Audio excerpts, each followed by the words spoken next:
Yeah, I appreciate you wanting to ground yourself in like the energetics of what this is supposed to be about. So, Without a doubt. Like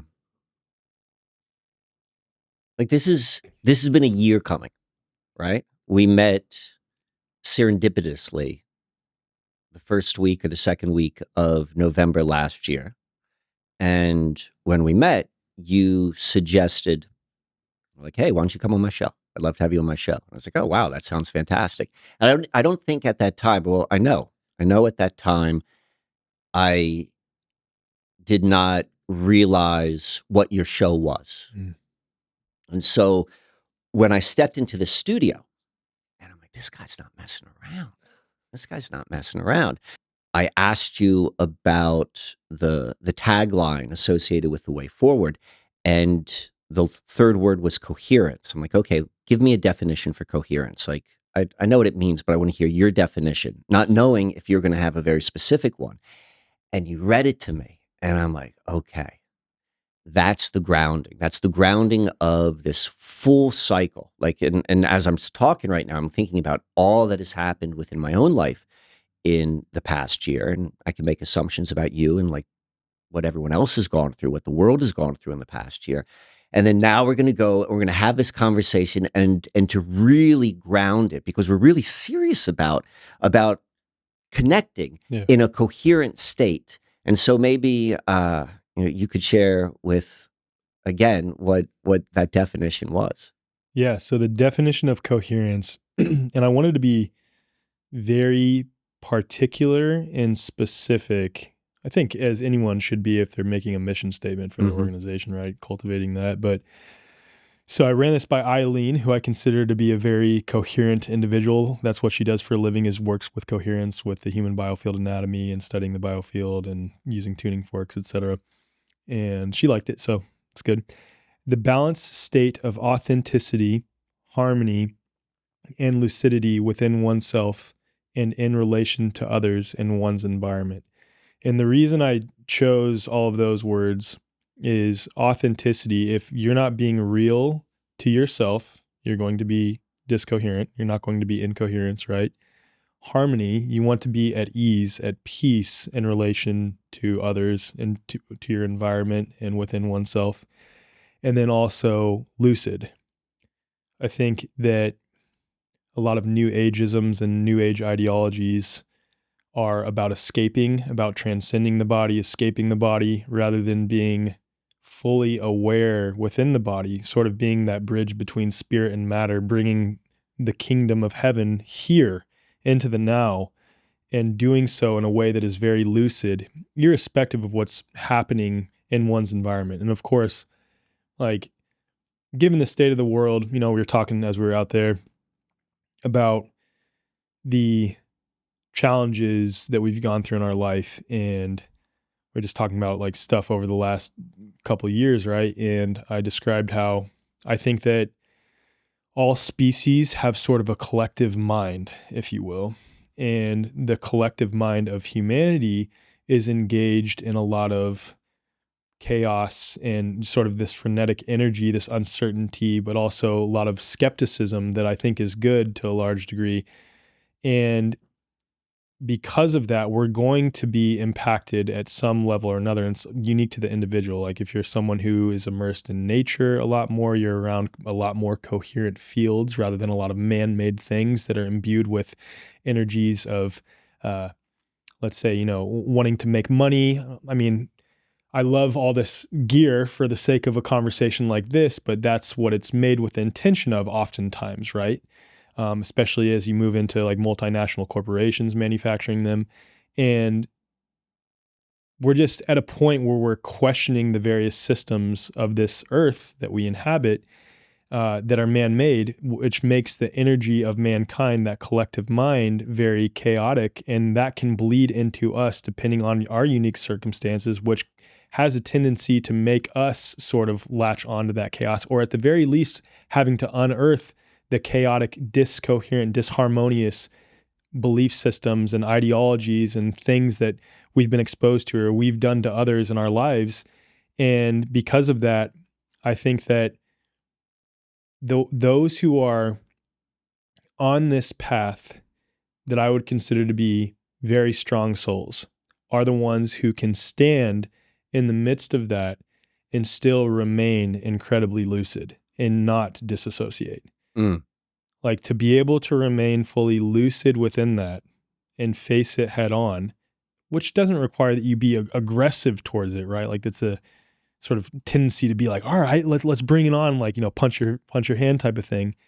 It's remaining harmonious and lucid in the midst of all that. Like, can you remain harmonious and lucid in the midst of that? And that's why, I put coherence at the end of our mission statement, because I think that is so timely given what we're experiencing on Earth right now. So How I'm curious before I delve into it. that's why you're in this seat. This is your podcast now. He asked to sit in my seat, and I was like, you know what? Yeah, I'm gonna give him my seat. So how is right now? Like we're recording this. I like to define this. I do this all the time. Okay. So we're Gregorian date, November 7th, 8th. Yeah. Gregorian year 2024. So how is this moment in time different than 2020? Different than 2016? Like me just picking like how is this any different than how it's always been? In reality or in perception? Either. So in reality, like in physical reality, and this is actually what I say to people, if you look around and you tune out the noise, so to speak, and immerse yourself with coherent fields of nature, right. Or even if you're in your home that has a lot of like non-native EMFs and right. disharmonious fields, overwhelmingly it's not. It's absolutely not different. It's all about your perception of it. But the issue, I don't want to call it an issue, right. but the nuance there, or the other piece of context that's missing, is that based on mankind's perception, it seems to be a lot more chaotic and frenetic. And that's the point that I'm getting at, is that I do think, again, there's a spectrum of influence, but I do think that we are influenced by the collective mind of mankind. And that collective mind of mankind, especially in the West, seems to be more spun up. Does that make sense? Does that fulfill the answer? As you yeah. So I see it exactly how you just described. Like it's self-evident. Yeah. Like that's what's happening. Like really nothing has changed. Nothing. Perhaps like maybe the speed or the velocity, but something has changed. And so what is that thing that's changed? And how I've been understanding it and framing it up internally has to do with what's generally called conspiracy theory. Okay. So if you go and you look at this history of the term conspiracy theory, like let's just go back to like the 1950s. Like I wasn't alive in 1950. So anything like prior to my birth, I'm just going to have to assume that it really happened because I don't have any actual experience, right? Right. So like that's part of, I think, with being lucid and being authentic is the fact is like, I'm at least going to own my blind spot. I think 1950 happened, but yeah. Okay. So 1950, conspiracy kind of began to infiltrate like, the whole sort of like Red Scare stuff. And then the Lyndon LaRouche. Who's that? Lyndon LaRouche was a guy, I think 50s and 60s, who almost all of like modern conspiratorial like understanding of how the world works, like globalism and New World Order and all of that stuff was first introduced on a larger scale by this guy, Lyndon LaRouche. He may have even run for president in the 60s or early 70s. Okay. Under what ticket? Do you know? Like independent. Independent. Okay. Something like that. Or he had his own party. I'm pretty certain he had his own party. And then these ideas began to take root in very, very fringe organizations. And one of the fringe groups, like one of the most obvious ones would be in like fundamental religious circles. Like if you go, some of the best conspiracy research I've ever seen comes from like very fundamental Christian groups from the Bible Belt. Like these guys know their stuff. True. but still, conspiracy was on the fringes. And then there was a lead up in the 90s. And so I would probably say, I mean, you're a young man, or you definitely compared to me. And Columbine happened. I guess even before Columbine, there was Waco, there was the Oklahoma City, and then there was Columbine, and there was this build up, and then 9/11 hits, and 9/11 hits, and that is met with YouTube. Yes, that's met with YouTube, and so you're starting to see what's happening, and so. What was once considered conspiracy on the fringes, like, the whole idea of living in your mother's basement and like the whiteboard with the boards with the lines, like all of that stuff, all of these images that were put into our head. Like I've always said, like conspiracy probably from 2005 to 2015 moved out of the basement into the living room. Okay. Yeah. And then that also was met with like 2012. Like, I don't know if you remember the 2012, absolutely. like all of this sort of stuff happened. Like, so we've got all of these things occurred, and they reached a pinnacle really in 2020, like with what happened in 2020.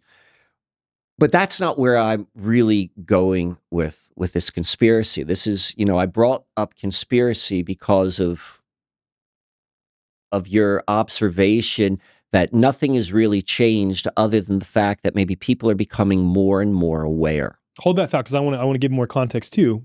I totally agree with where you're going. Because if you think about even prior to the YouTube era or the proliferation of things occurring via the media, there were incidents that were very clear and conspiratorial, like the Gulf of Tonkin incident.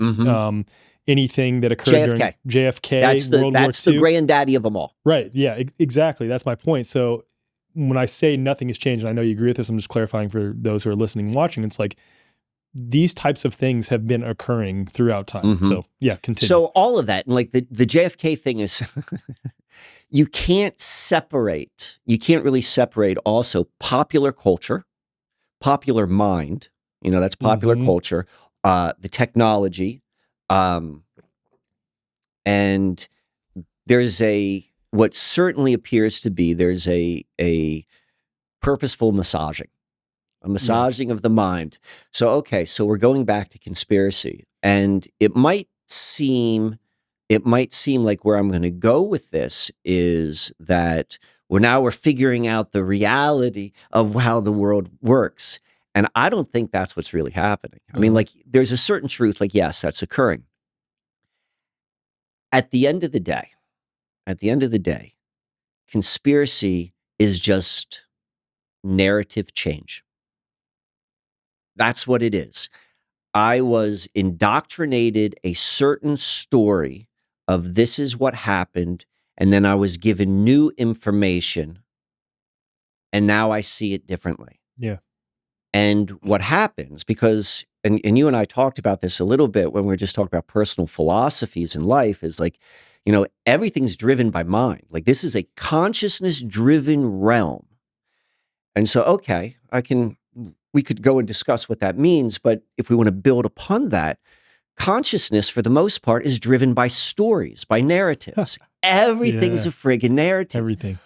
And so what we're seeing right now, and what we've seen built up, is like, it's becoming more and more evident to more and more people that the stories that we've been told, like, maybe that's not the whole story.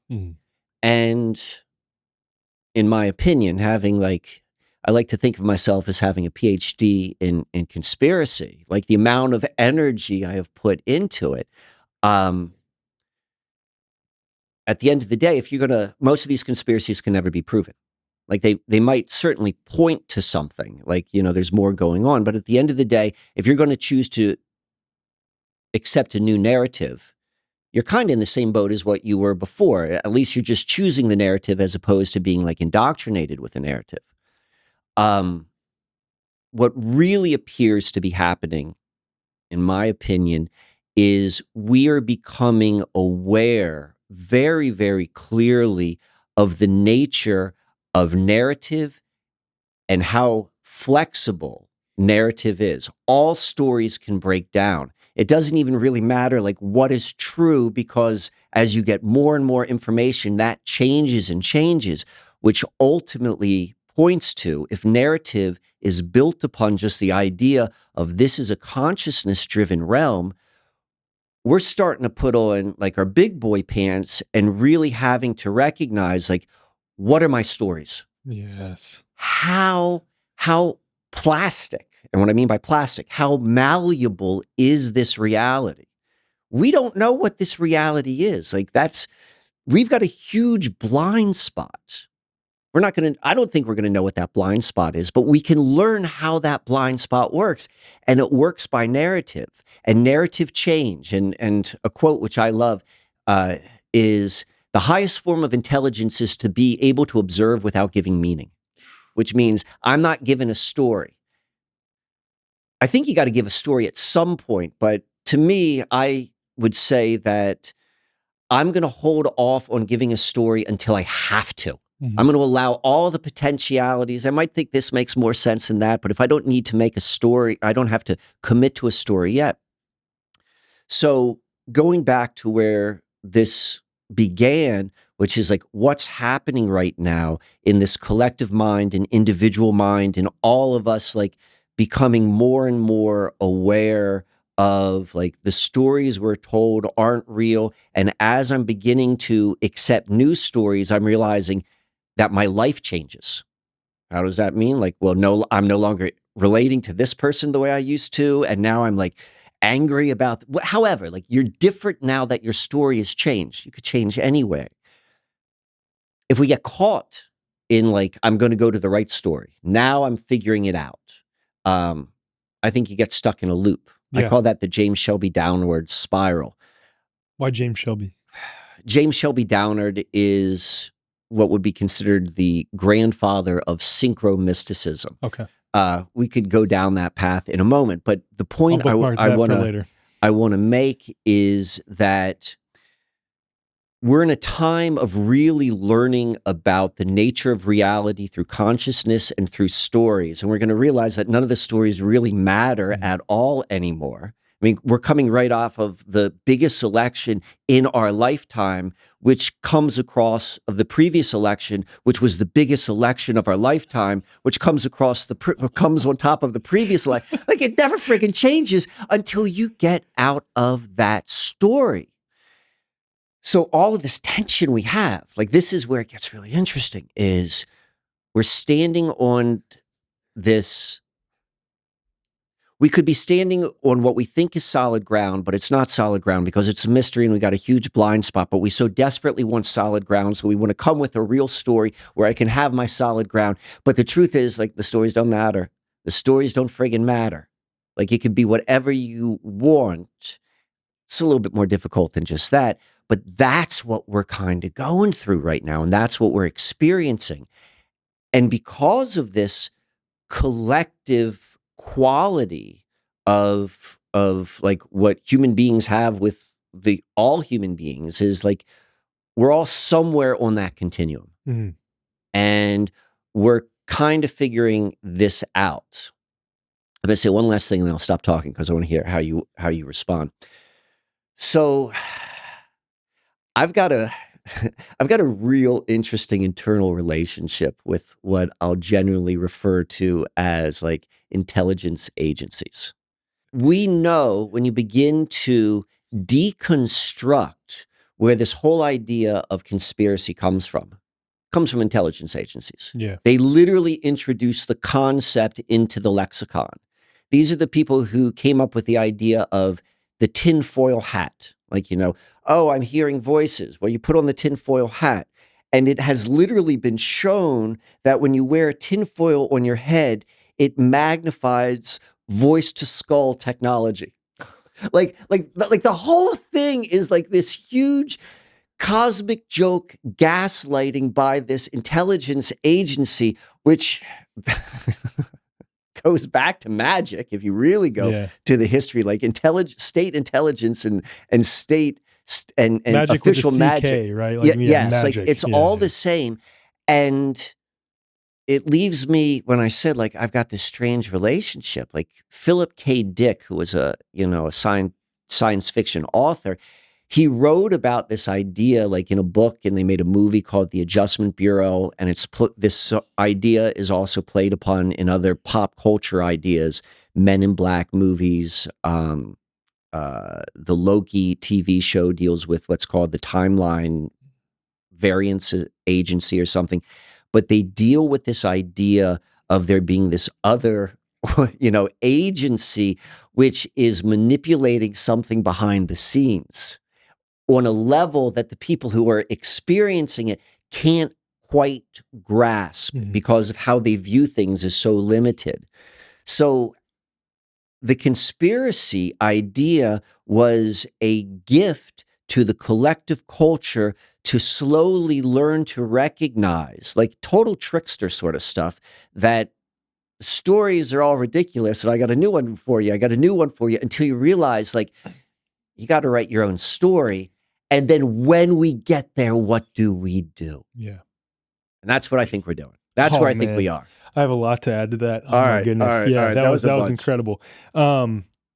Yeah, so we're living, as I perceive it, and I would love to hear your thoughts on this, in an amalgamation of overlapping stories of individuals and organizations.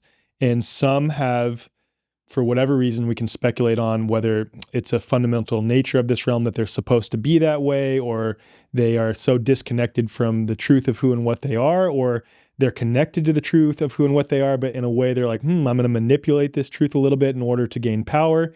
But we're in an amalgamation.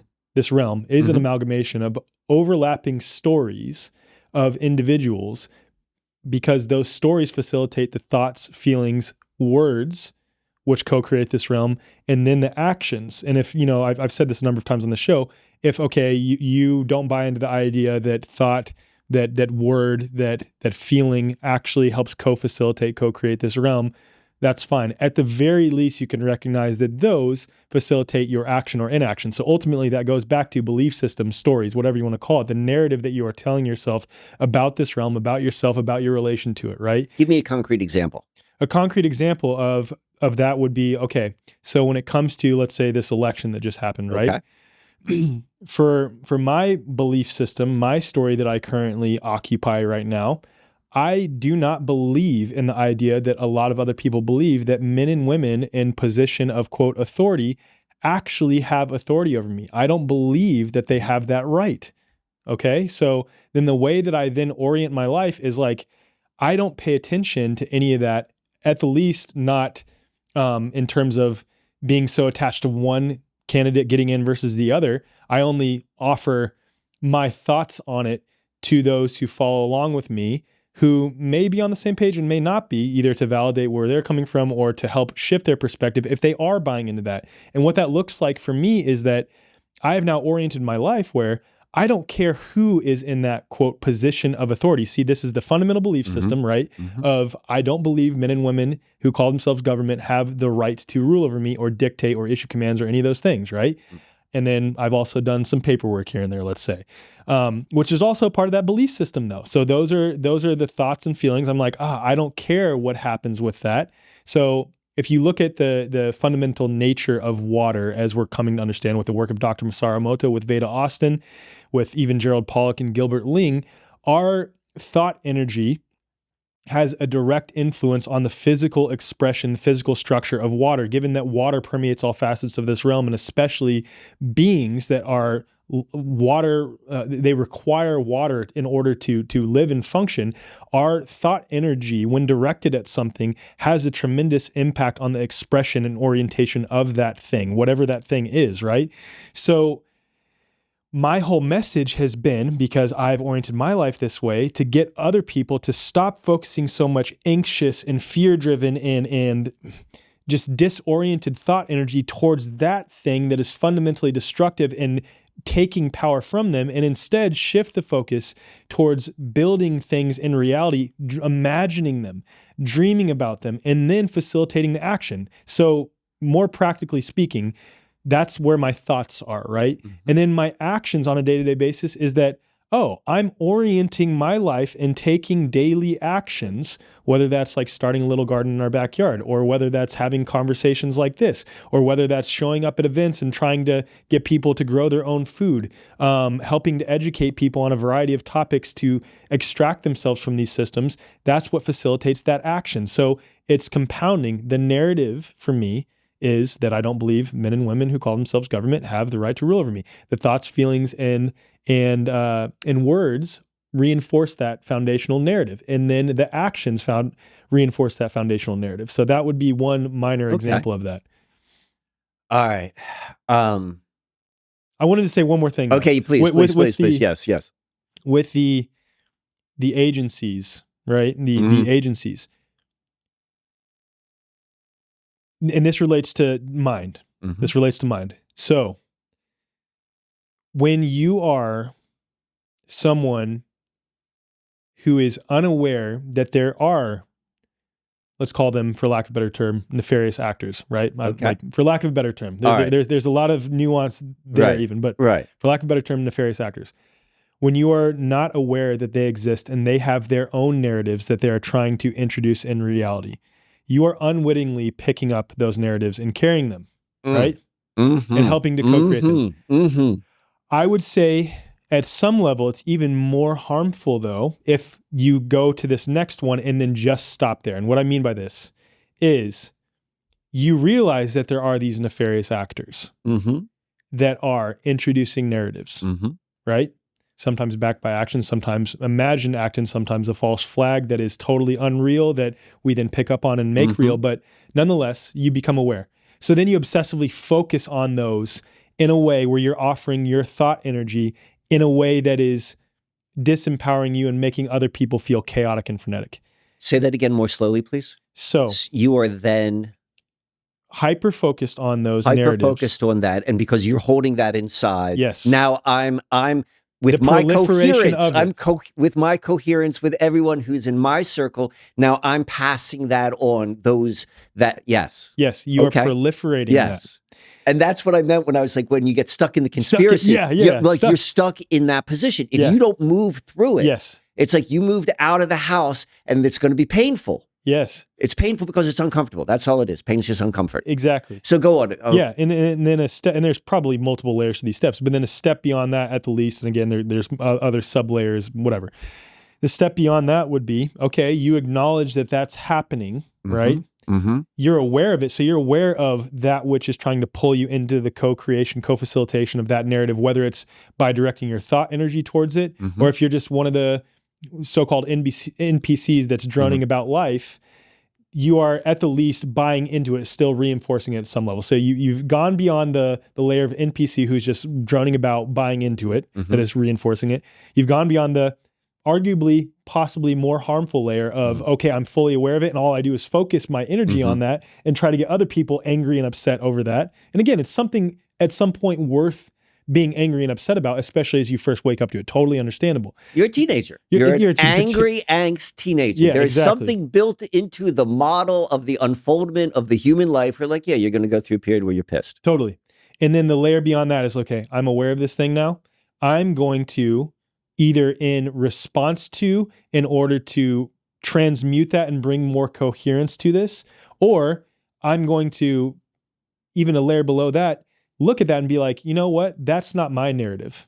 That's not my narrative. My narrative, knowing that this is mind, knowing that I co-create this realm, knowing that the more that I am a strong, coherent field, I can overtake and entrain weaker, incoherent fields.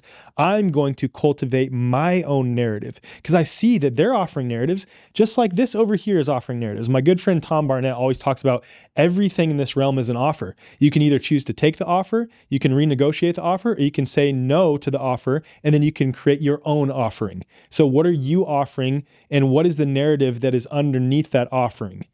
That's where I think people are best served in order to help bring coherence and author new narratives in order to shift this perception. Again, perception that this realm is collapsing and all this shit. It's perception. It has always been like this, at least in my experience of living on this realm. All right. Okay. All right. I think I'm done now. It's so, this is, I think they call it breaking the fourth wall. Do you know what breaking the fourth wall is? So it's No. like there's a play, Yeah. there's a movie, and it's like, I'm a character, you're a character, and we're talking. And Yeah. then they turn and look at the audience, and then they tell them, so I'm going to break the fourth wall right now Okay. because there's so much I want to respond to you. Like, there's like, this is a line, this is a line, this is a line, but I can only pick one line, but I want to respond. Dude, it makes it to easier everything. for me because I'm over here like taking notes on some of the things you're saying to pick up later. You just need your own. You need a notepad. All right. So yes to all of that. And I'd like to add, I want to add, like, and this is what we're doing, like with the coherence is we're building, like me and you right here are building, but then other people that are resonating with our coherence of thought. I think one of the reasons I'm here, like having this conversation, the reasons why, like, it would make sense that you would open up your seat to someone else is like, well, what are you going to bring to the conversation? So what am I going to bring to the conversation?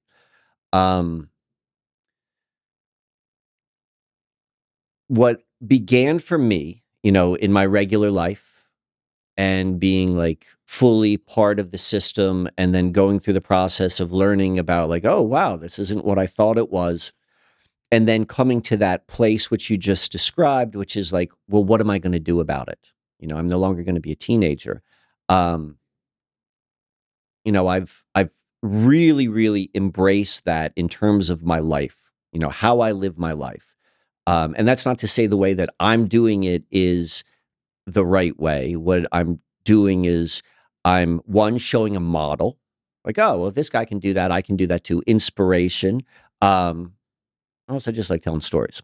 So I want to go and share a little bit more about how I've met what you've described, not in terms of just concept, but in terms of actual practice.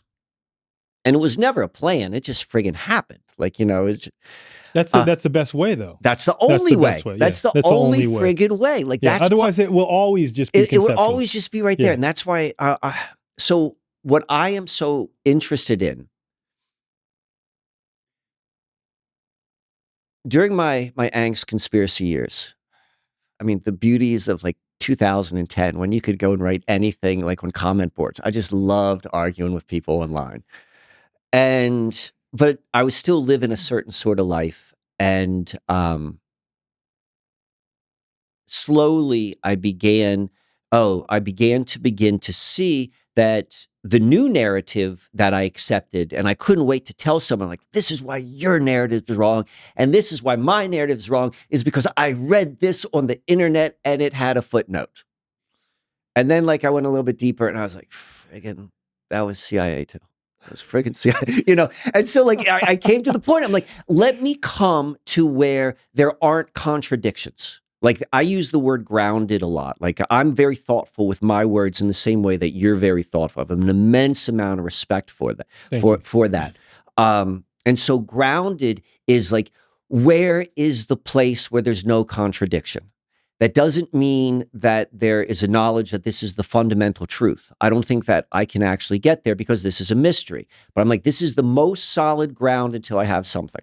All right. Can I share what that principle is too? Remember I brought that up yesterday? And I got this from Mark Gober, neti principle. It's false. It's seeking truth by falsification. So not this, not that, because if there's contradictions, okay, it's clearly not that. It's clearly not that. And whatever you're left with, just like you said, you can't say that it is the objective truth, but it is like... It's the best I got. It's the best I got so far because there's no contradictions. It's the best I got so far. And that's also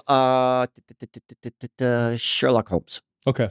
You got to eliminate all the stuff, and what you got left, that's the truth. Is kind of, I think. So, okay. So that's kind of how I've been navigating life and how I understand things is like, let me bring things down as much as I can to where there's not contradiction, but there is still a great sense, an acknowledgement of the mystery, and then even more so like a sense of awe. Like, oh, wow, this is freaking awesome. At times I can hold that. Other times I'm not holding. Like, when will this end? So I look at, I use the term frequently, paradigm. And paradigm is a word which I use, an over-encompassing word to describe the the mental, the indoctrination which we have in our thoughts and the stories we have in our mind for like how this works. And indoctrination is just that. It is the formation of consciousness to see the world in a certain way. So I'm going to go through a couple different like kind of commas talking about about why this is important and why I'm bringing it up right now. So paradigm. I like that word because it's so close to parasite. Okay. So we go and we look at a parasite, and the nature of a parasite is that it makes you crave what it wants. And so that means like we already got a blind spot that we don't know what this place is. And now we've got a bigger blind spot because my cravings, my desires might not be my desires, but they might be the desires of the paradigm parasite, which is indoctrinated within me. And this is a nature of how this realm works. So this is so I think important to recognize, like we're not victims, we're part of the process. And by discovering what this process is actually the freedom. Like it's the Chinese finger trap. It's like you don't struggle with it, you like ease into it and it releases, then you come out. So you have young children, and what, you have a 3 and a 7? 3.5 and 7-year-old. And they both speak, right? Oh, yeah. They speak English? Yeah. And when they were first learning English, like what sort of flashcard system did you use to teach them English? Just these little cards that we bought on this website, I think. You really did use flashcards? Yeah, we actually did. You did use flashcards. Yeah. So I was assuming that you would say what most normal people would say is like, oh no, we didn't use flashcards. Well, we did. Like that wasn't the primary, like, hey, this is this word, but we did play with those sometimes. So you stole a little bit of my thunder, but most regardless. of it was by experience and hearing us. But the point being is like, the first language all human beings learn, or the first couple languages, whatever is being spoken in their home, they just become it. Yeah. Like there's no flashcards. Mm-hmm. That is how consciousness works. It becomes what it is around. I mean, it's the old Bruce Lee sort of thing. Like, be like water. You put water in the cup, you become the cup. Like consciousness becomes its container. Yeah. And it's first formed by words, by language. And different languages have different qualities. But that's not my point. I'm just saying this is how it becomes. Our consciousness begins to become whatever we're around. So if we are in indoctrination systems, we become in consciousness, we become naturally aligned to that of the paradigm. This is where those desires, like this is where you begin to learn in consciousness or to become the desires of the paradigm. And the paradigm only has one purpose, and it's to remain alive. And this is where it gets really, really interesting. And the point which I'm going to, at least for right now, before I stop, is this. This is like a principle. Like the way we navigate this, as we're all becoming more and more aware of what this experience is we navigate it with principles. Like what works? What friggin' works? How does it work? So, where was I going with this? So the paradigm. So the paradigm, first and foremost, exists in the mind. It's the way you see the world. It doesn't matter if it's accurate or not accurate. It's just a way to see it. So how you begin to go and this is the principle, and be able to navigate and like what is real and what's not real is what's basically called, what I call like the egregor principle.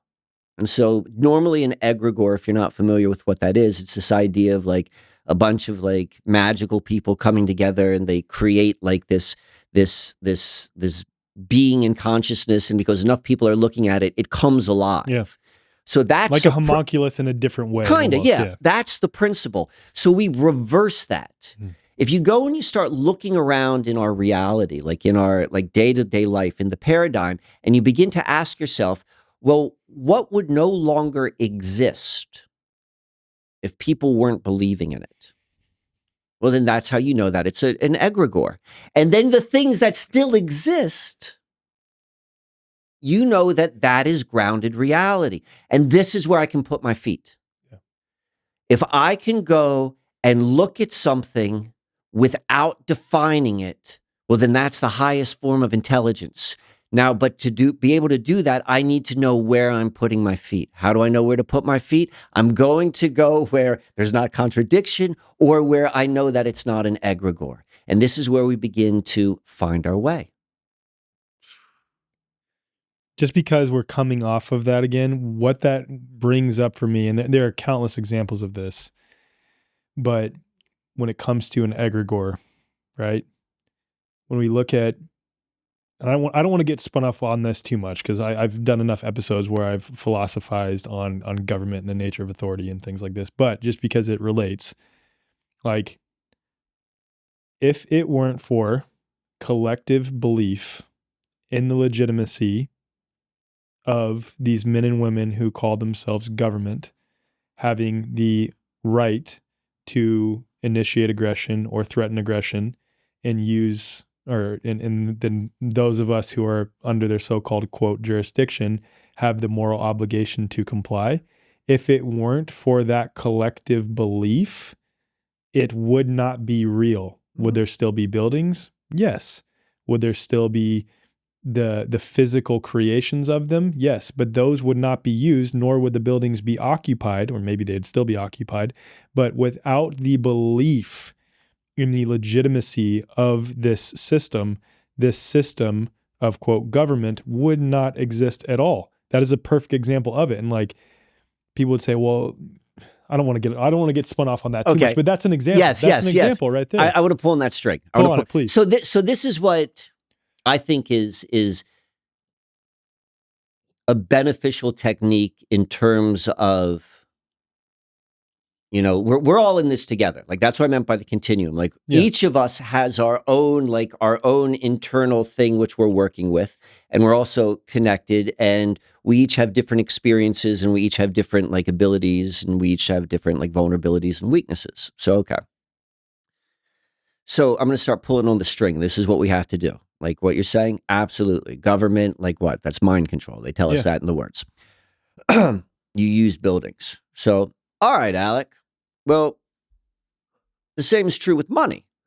Like money is an idea, particularly the money which we're using right now. Money which doesn't have like, let's say like fiat money. It's like it's not backed by gold. I'm like, well, why the hell does gold? Why is gold valuable? What are you doing with gold? Right. Like, well, the mono like, well, are you doing anything with that with your gold bars? No, you're not. You just think like it's the same idea. Like, I mean, like at least you could say like the spice trade. It's like I could at least eat cinnamon. Yeah. So, but anyway, so you'd go like, well, who's going to build these buildings if there isn't money? And then like you might start to go and pull a little bit deeper. Like, well, why the hell do you need buildings? So you can go to your job? Well, why do you need a job? So you can go like, the whole thing begins to, and you start unraveling, you're seeing like everything is built. Like I would, based upon my off the cuff ballpark estimation, 80% of all industry in our existence right now is just to support the paradigm. Yeah. Like, everything in financial services, like every single thing which is financial, like it all goes away if there's not. Certainly people still need cobblers if you're going to wear shoes. Like, you'd say like that's real. Maybe because I kind of like, so I've taken this down to the very, very bottom, very, very bottom. And I think we got to go to the bottom because that's when we begin to come back up. This is what the anthropologists tell us.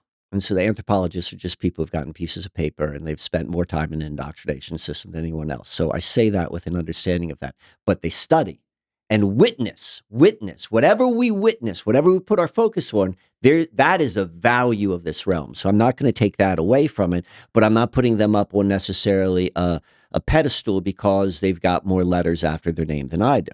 No one should do that. Okay. The anthropologists, they tell us that the foundational quality, belief that holds any group of people together, because you mentioned, you're like, our collective beliefs. So the foundational belief, like we've got a collective belief about government, there's going to be a foundational collective belief. The anthropologists, they tell us it's an agreement on the definition of the perception of time. That's where it begins. So I'll give you an example right now.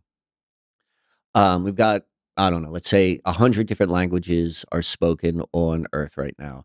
Let's say there's 100 different like kind of cultures, and they've got like different holidays, holy days, and so forth, different values and all this sort of stuff.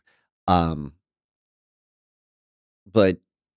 I would say 80% of the world right now, again, another one of my ballpark estimates, would agree that at the moment that you and I are doing this recording is Thursday. Like, it's Thursday. Of course it's Thursday. Like, I'm not agree with you on this. I'm not going to agree with you about that. But of course, we're all going to agree that it's Thursday. We don't speak the same language, but we agree it's Thursday. Thursday doesn't exist. Thursday is an abstract concept. Thursday only exists in definition to Wednesday and Friday. And so this is a self-referencing sort of mechanism of like a 7-day count. Like we often hear like there's only the only moment is the present moment. There's an absolute truth to that. But I still remember yesterday. Yeah. So how do you explain that one, motherfucker? So it's both. It's both. Right, so there's like, there is linear. But there's still yesterday without, I know you want to continue, yes. But I just want to make this one point. There's still yesterday without the indoctrinated belief, let's say, right? For lack of a better term, that yesterday was Wednesday. There's yesterday, but then there's yesterday was Wednesday. Yes. Because like where I'm going in my mind when you bring all this up is the Gregorian calendar. Like maybe that is the fundamental driving mechanism that everything else is built upon. But let's save that. So yes. So like what we could say more clearly, like I remember after the sun rose, like it's complex to do this, but there's not contradiction. I'm not suggesting like this is how we would talk. What I'm suggesting is, I'm going to have to pivot back to this. You brought up a really good point a while ago about the person who's unaware of nefarious actors. It's no different than like the person who's unaware that there's subliminal messages in an advertisement. Mm-hmm. The moment you see the subliminal, it collapses on itself, or at least its effect or its power is reduced. So when we become more clear as to this setup, like it's not that I'm no longer going to use Wednesday and Thursday. Like, no, not at all. Like I am not falsely like going on autopilot and saying like, this is a real thing. Just like the person who's walking around on their phone and they're disconnected from this reality, but I'm in this reality and this is the reality that matters. So yesterday, like I know that I ate such and such food after the sun rose. Like that's a statement where I don't need to say like Wednesday or something along those lines. So where am I going to go with this? As we become very, this is the first thing. So we've got everyone on the planet already in agreement on one thing, on time. That's the hardest thing. That's the hardest friggin' thing. Like if you want to go and control the biggest group of people and eventually have them agree with government, it all has to start somewhere. And that's where it starts. It starts with time, whether it's a Gregorian calendar. And listen, I've studied all the different calendars. Most of them are based upon mind control. Most of them are not based upon reality. And we can maybe move in like to what reality is in terms of timekeeping and why that matters. But as we become more and more conscious of the role of time, and this is why I said in the very beginning of our conversation when I called out like this is Gregorian calendar date such and such and Gregorian calendar year such and such, is just a reminder to my consciousness is like, hey, I know it's not. Like I know that this is the system they use. As we become more and more aware on these like really, really simple things, because government is going to come with a lot of more emotionality. Well, this other government's going to come and invade me, or they're going to take away this right, and now I'm emotionally charged. But when I'm like, there's no such thing as Monday. Like, well, yeah, you're right. Of course there isn't, but we need to use it, but it's not the emotionality. So Right. we can begin to take those strings apart. When we can begin to do that, we begin to go down to baseline reality, if you will, a reality where there isn't contradiction. This is then where we begin to build up our stories. If we're still like, okay, I understand the nature of narratives and I understand the nature that I can come up with a new story. But if you haven't gone all the way outside of the paradigm egregor, if your consciousness is not grounded on the outside of it, you're still a human resource feeding it. And so this is why it's so important, in my opinion. Like what we do is we bring our mind outside so then we can go back in. But if we just stay within, and the tricky thing is understanding where that boundary is. That's why time is so important. Like that's a boundary. That I think is the boundary. Now we know where we're going to go and get my grounding. And it complements perfectly. You mentioned this earlier. You said, well, we go outside into nature and it's coherent fields and we feel better. We don't have shoes on our feet and we're grounded. I'm like, yeah, that's true. But the person who's doing that is still believing in Tuesday, and they still believe that they have to go in and fight this system because they want to go and prove this because this is the right way. It's like, yeah, you're grounded, and you're like your physical body is certainly more in coherence with the natural world, but your consciousness is still in paradigm, and you're still craving the desires which the parasite is giving within you. You know, the Watiko.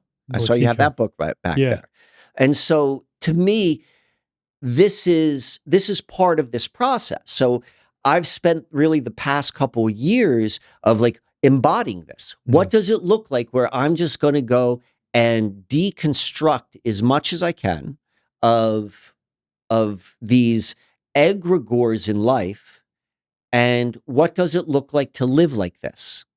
Like I'm still a product of the system. Like, in fact, where I grew up, I can make a very strong argument that I grew up in the most intense, like controlled mechanism of the system. So I get that. But I also know, like, I have a more clear understanding of what the system is than anyone else. And so I'm like, I'm going to go out and I'm going to see how real this gets. I want to see how flexible this world is. I want to see what life looks like if I do not have that paradigm. What are the other things that reinforce, let's say foundationally, this paradigm aside from time that you have sort of deconstructed over the past few years? Money would be another one that you kind of brought up, right? So obviously money. Yeah. Money's a real interesting thing. I almost think, and I'm going to answer that question, I would rather put more energy into what are the things you could do that are outside of the paradigm. Because it becomes too much if we stay in the paradigm and we start. Well, I don't necessarily want to stay in the paradigm, but I'm just trying to see what are the fundamental operative mechanisms of the paradigm, right? So we can create sort of a frame for those who are listening, watching. Money, religion, government, religion, money, science, science, like all the things that are important right now. Like what's really important right now is gender, right? Gender, all the things that are keeping people in this like internal struggle that I need to be free by being able to say what I need to say. Like, okay, so we don't even need to get into the specifics. We all get it. Like right. Those money is, I think money is very, very foundational.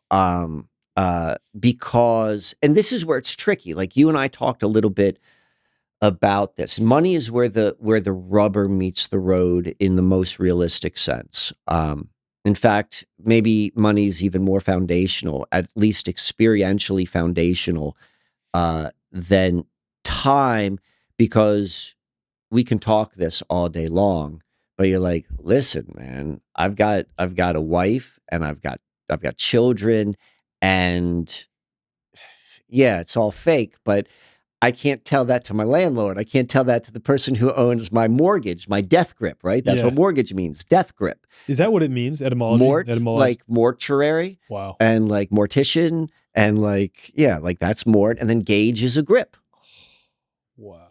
right? It's like, here's your Wow. death grip. The American dream, own your home, get a mortgage. Get a death grip. Get a death grip. What are we going to do? We are going to commit you so you can be a human resource. You are literally a resource which holds this in place. Quite literally when it comes to banking, because just let me touch on that real quick, because I do Please. know the specifics of that. When it comes to getting a mortgage, this is what happens. You go to the bank, you give them your social, right? That's typically what happens for most people, right? They then take your social, go to their Federal Reserve window if they have one typically. They pull that amount of credit from, and people speculate on whether it's from a literal account that exists that is holding funds that were made off of trading all of your securities, all of your endorsements over time on an on an exchange in the UK. And some will say that it just creates it right there, just by endorsing it and then giving it back to the bank, that creates the money. But in either case, you are signing something at the bank. They give you your own credit, and then you're making payments on it at interest.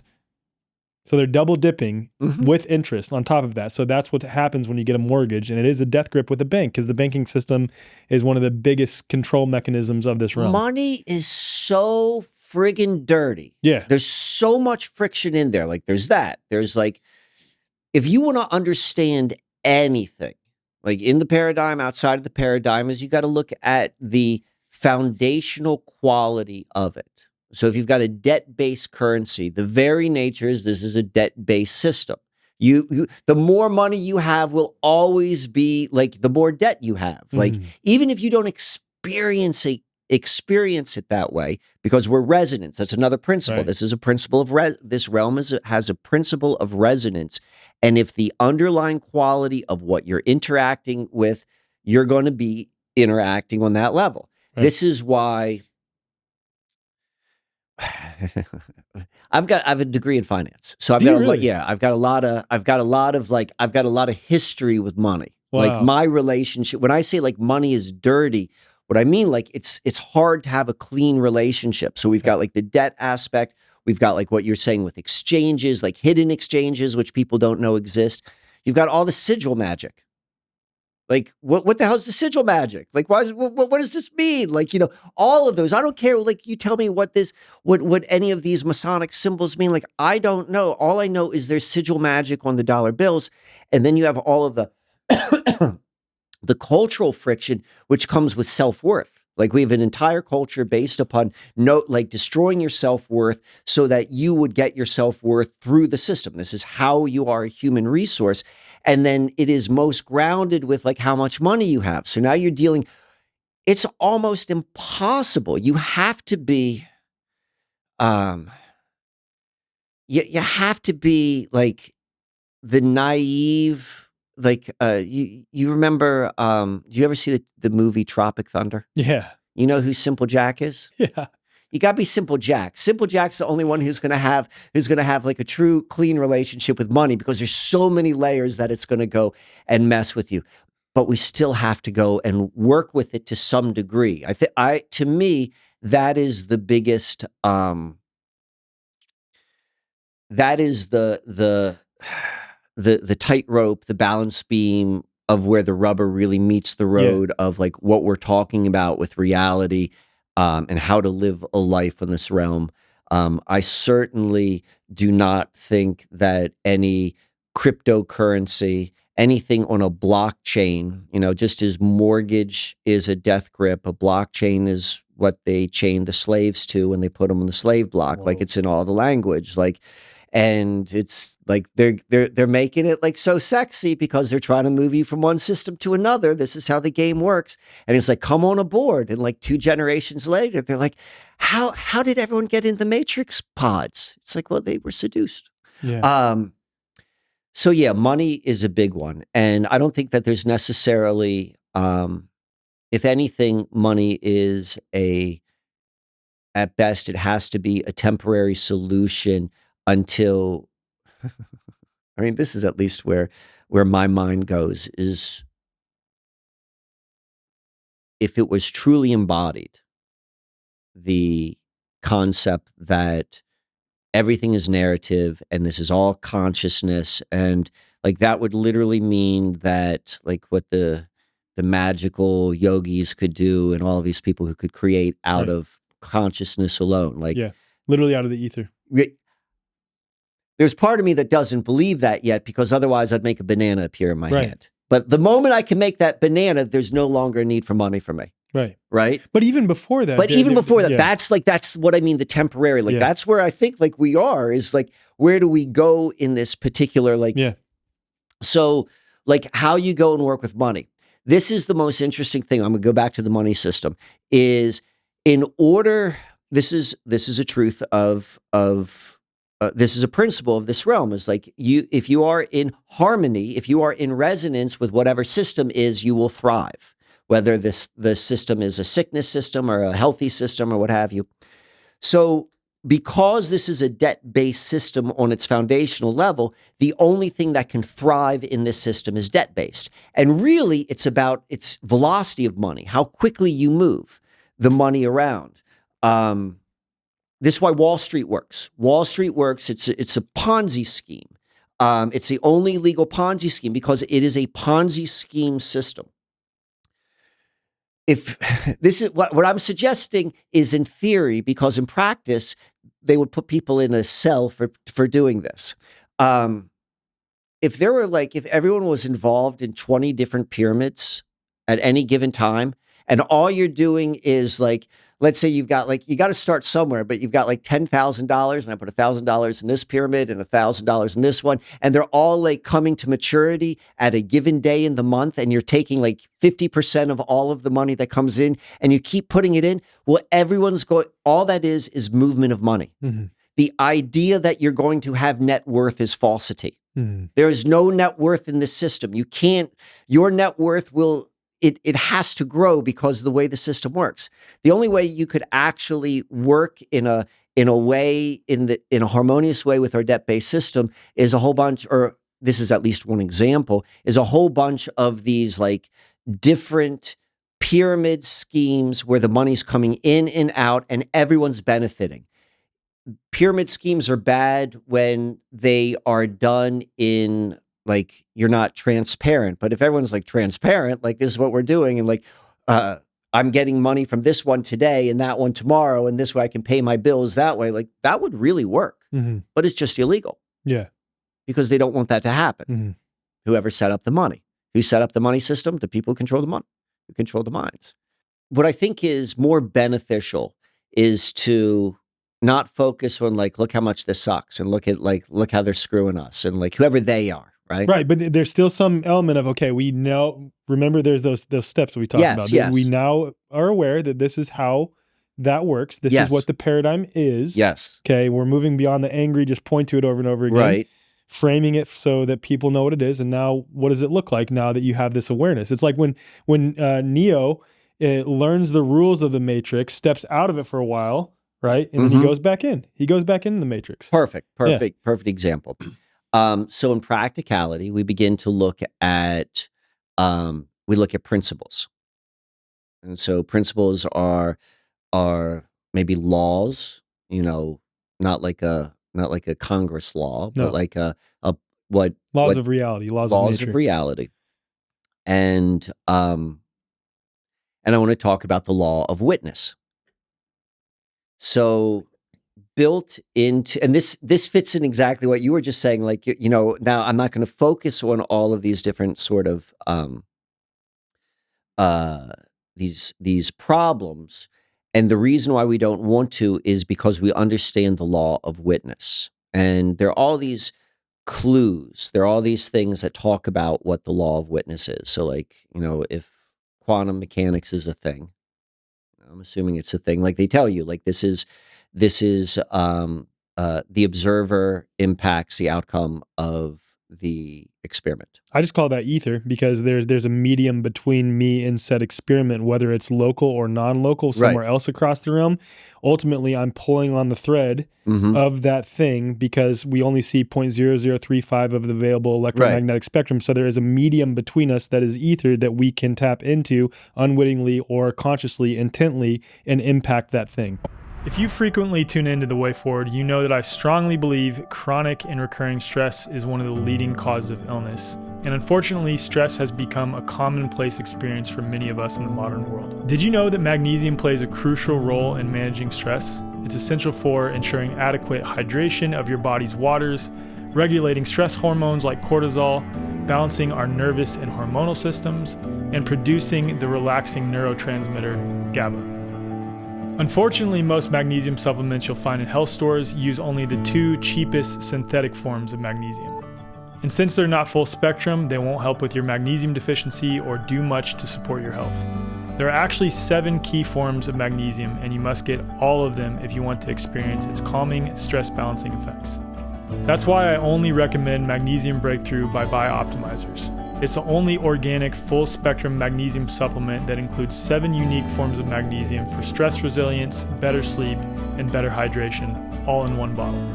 For those interested, you can try Magnesium Breakthrough with an exclusive offer. Just go to bioptimizers.com/Alec or head to the show notes and use promo code ALEC10 during checkout to save 10% on your order. So so the question is like, well, what are you paying attention to? Another idea of witness is they've often talked about the paradigms, the false world, which exists in a real world or in a more real world.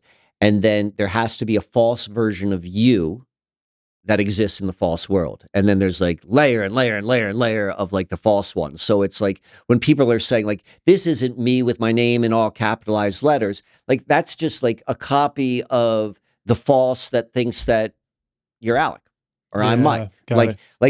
So if you go with that level, when you move all the way outside of I am a name with these histories, with these learned reactions, and these stories linked to this physical body.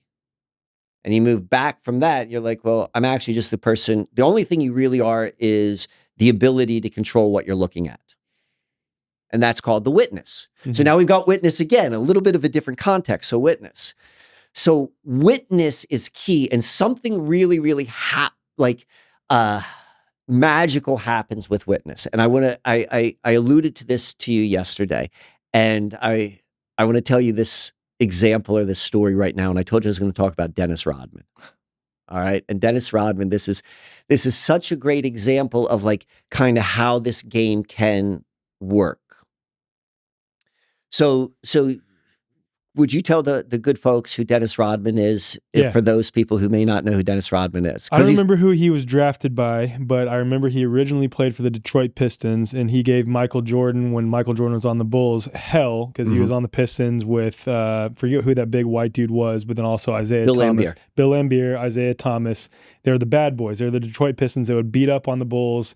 They would actually beat up the Bulls, but also like physically beat them in the game, beat the crap out of Michael Jordan. That was back in the NBA when they not only allowed for hand checks, but they seemed to allow for clotheslines back then, like just full on crazy stuff. And he was known as a defensive and rebounding nightmare, although he was undersized. So he was an undersized sort of 3-4 man, not the best offensively. And I think he didn't even go to a high major Division I school. If I remember correctly, he just went to a JUCO, then a D2 school, and then ended up being one of the best rebounders of all time, one of the best defensive players of all time in the NBA, ended up on the Bulls, was such a character, like always had a different hair color.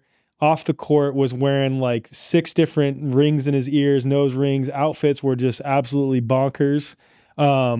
Almost came across as not even like metrosexual, but like a level beyond that, where it's like, this dude is so funky, I don't even know how to characterize who he is. It's like it's like authenticity times 10, where it's like almost like this is so authentic that it seems inauthentic because you're just so across all over the place. Like you're a different dude each day. It's like he's taking on a different flavor and just playing around with a character each day. Well, anyway, so that's my perception of All right. Dennis Rodman. So Dennis Rodman, professional basketball player who became pop culture icon. Yeah. So as a professional basketball player, he is recognized as arguably one of the greatest rebounders of all time. Right. So I'm going to focus in on that, but I just want to go and say, like, who and what Dennis Rodman is, I don't know, because he has played a major role in the shaping of like pop culture stories, particularly with gender bending.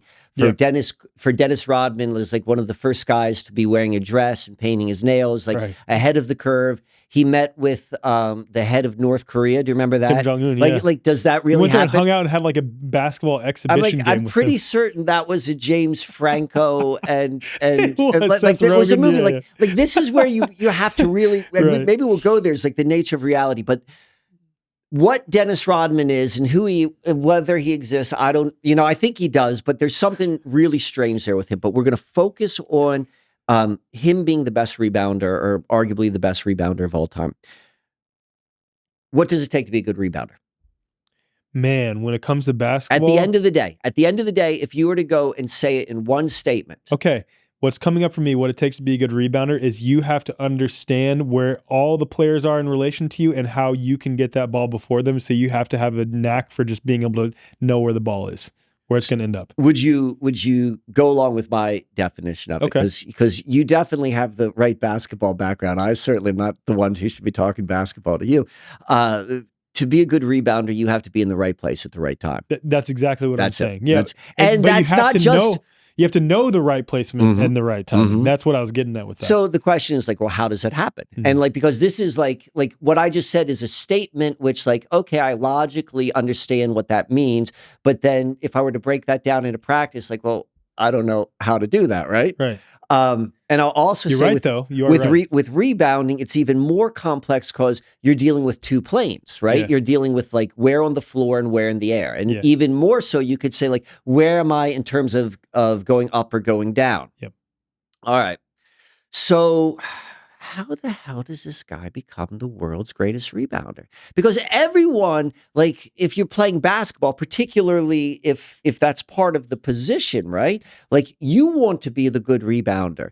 And there are certain qualities that are going to help it. You know, if you're physically larger, like, you know, he was 6'7". He wasn't a 7-footer. How the hell did he become the greatest rebounder? So this is where I'm going with this, is the principle. Do you know anything about like the quirkiness of what Dennis Rodman used to do to like during practices, what he would study? No. All right. So this comes from Isaiah Thomas. Okay. All right. Isaiah Thomas, by the way, point guard that was one of his teammates. Hall of Famer, you know, top 100 basketball player of all time. He was like, Dennis used to just study every single shooter. And he would count the rotations of the ball and study the arc of the shot and just do that during practice. He would do that for all of us. And then like warm-ups before the other games, or maybe like game film. Yeah, like all that sort of stuff. That's what he would do. All right. So now we're going back to principle, and we're going back to the power of witness. So this is something which Dennis Rodman did. Like this is not part of like normal basketball training. Like this is what you do. And even more so, if you were to go and break that down, like logically, it's like, well, okay, he can count how many rotations it's making. Is he doing some sort of calculation? Like, you know, the square root of of the shooter's like mass times the, you know, it doesn't make any friggin' sense until you begin to look at principles. What is he witnessing? He's witnessing the orientation and direction of the ball, which is the object that he's wanting to receive through a rebound. And he's understanding how the ball will lay based on that shooter's repetition, because especially with NBA shooters, they're at such a high level that if they have consistency in their shot, you will notice an inconsistency. And if you notice an inconsistency, that means you're noticing when there's going to be a miss, which means that just by studying the rotation of the ball, which is the object you're trying to receive, you will be able to figure out if it has this inconsistency in it relative to the other shots, that it's going to impact at this point in time based on where I am on the court relative to the rim, relative to the shooter, relative to the other players. And that's how he goes and gets the ball, I'd imagine. Yes, but I'm going to simplify it for us non. Would you say that was accurate, though? Yeah, of course. Okay. So what he's doing is he's putting immense focus on something. He is witnessing it. He is studying it with all of his mental capacities. So like his rational mental capacity. We have another part of our mind. The rational is known as the lower mind. You know, to go and like to count something and to measure, like there's a place for it. It's our lower mind. He's taking all of that and he's focusing it on his desire, the ball, and he has a very, very clear outcome of what he wants to happen. I want to be in the right place at the right time. I want to get the rebound. And he's also immensely receptive of like whatever's going to happen. Like we can see that kind of like maybe in his willingness to explore his personal expression. Like this dude's receptive in terms of like a principle.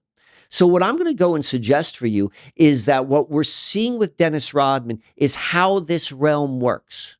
All you got to do, like whether he's counting the rotations or he's trying to go and see like where the finger placements are, it doesn't matter. He's taking his mind. It doesn't matter what he's using it on. He's focusing it with intention of outcome and a willingness of acceptance of whatever it's going to be. I'm going to give a comment to that. This is very similar to, do you know who George Washington Carver is? Yeah, he's the dude that invented peanut butter. You're absolutely correct. George Washington Carver was like, this is, I want to say late 1800s, like post-Civil War. He was an agricultural genius, and he came up with all of these ways for sharecroppers, like formerly enslaved human beings who now are like, you know, what do I do now? Is like, these are ways in which you can monetize, you know, agriculture, for lack of a better word. And so peanut butter is like one of his like most well-known inventions, discovery, I don't know. So George Washington Carver has a quote, because he was asked, he's like, well, how did you figure this out? Like, how do you know this? He's like, well, it's been my experience that when you love the little flower enough, when you love the peanut enough, they tell you its secrets. They tell you its secrets. If I love that basketball enough, it's going to tell me its secrets. And it's going to tell you its secrets in the context in which your consciousness is grounded in. You know, if your consciousness is grounded, like if you apply this is a principle of like what you study and what you're interested in and what you want to accomplish. And if you're receptive to it, that's what like the love portion of George Washington Carver's quote was. I'm going to define love as an acceptance of something as it is. That's what love means. It's like, I'm accepting this thing as it is. I love you, but I want you to act this way. Well, then I don't love you. Right. I might care about you, but I want to control you. Love is a hard friggin' thing. Yeah. So anyway, so it's an acceptance of how something shows itself. Where am I going with all of this? So as we begin to become aware of like, this is the paradigm, this is the boundaries. As I go and I understand that that's what it is, and I become more and more aware of all of these principles of resonance, you know, I'm getting resonance with the basketball, with the movement of the basketball. Like somehow it translated. He really knew how to be in the right place. He didn't think about it. He just was there. That's how it works. Like what you're saying, like with the ether, like, I don't know what the ether is, but somehow something's happening and it's moving me. As we begin, and this is where this is all going to, is as we begin, and this is what my experimentation with my own life has been, as we begin to ground outside of the paradigm, and you do it with like focus of like the rational mind with an acceptance or an openness of what life will bring, and then like an awareness of what you want to occur, just like Dennis Rodman, you're going to be in the right place in the right time. So for me specifically, I ground this in the reality that I can know and study without giving limitation by defining it. And I know that what I want my goal to be is to be in the right place at the right time without knowing what that means. Mm. And a willingness to be open enough to like let it show itself any way it can be, it's going to show itself. And that to me has been the formula, at least for the past 2 years. And I call that like what my study is. You and I talked a little bit about this, like astrological services are kind of what I do, or how I bring in income in order to go and do exchanges for as long as I have to do that. But it's really unastrology. It's getting rid of all of the contradiction and studying the spheres. I don't know if planets are spheres, but that's what NASA tells me they are. And I'm studying it in the same way that Dennis Rodman studies that sphere that's in the air. And he and I have the exact same motivation. I want to be in the right place at the right time, and I have no idea how I'm going to do it, but I trust that it's going to bring me there. Mm-hmm. Wow. You shared yesterday a practical example of what has occurred with you in your living situation when it comes to that. Would you mind sharing that? Okay. Like with the farm? Yeah. Yeah. Uh, I mean, because that's a real amazing totally. example. So I'm assuming, well, I'll take a step back. I've been creating content and I've been going on podcasts for quite like 8 or 9 years, let's say. But for the most part, like, I don't have like a big name. I don't have like a lot of followers. My own internal mantra, if you will, is health, wealth, and stealth. All right. I love that. So where am I'm going with this? So I'm assuming that a lot of people who might be watching this are just like, they don't know who I am. So I don't normally talk like this in a lot of the stuff, particularly the content which I put out. And the content which I put out are primarily stories of my life. And I almost call it, they're gonzo, synchro-mystic, conspiracy ghost stories, where I'm like going to all of these areas in my life and I'm pointing out where there's no contradiction. I'm kind of like, I don't know what this means, but yeah, like CIA sort of stuff all over the place.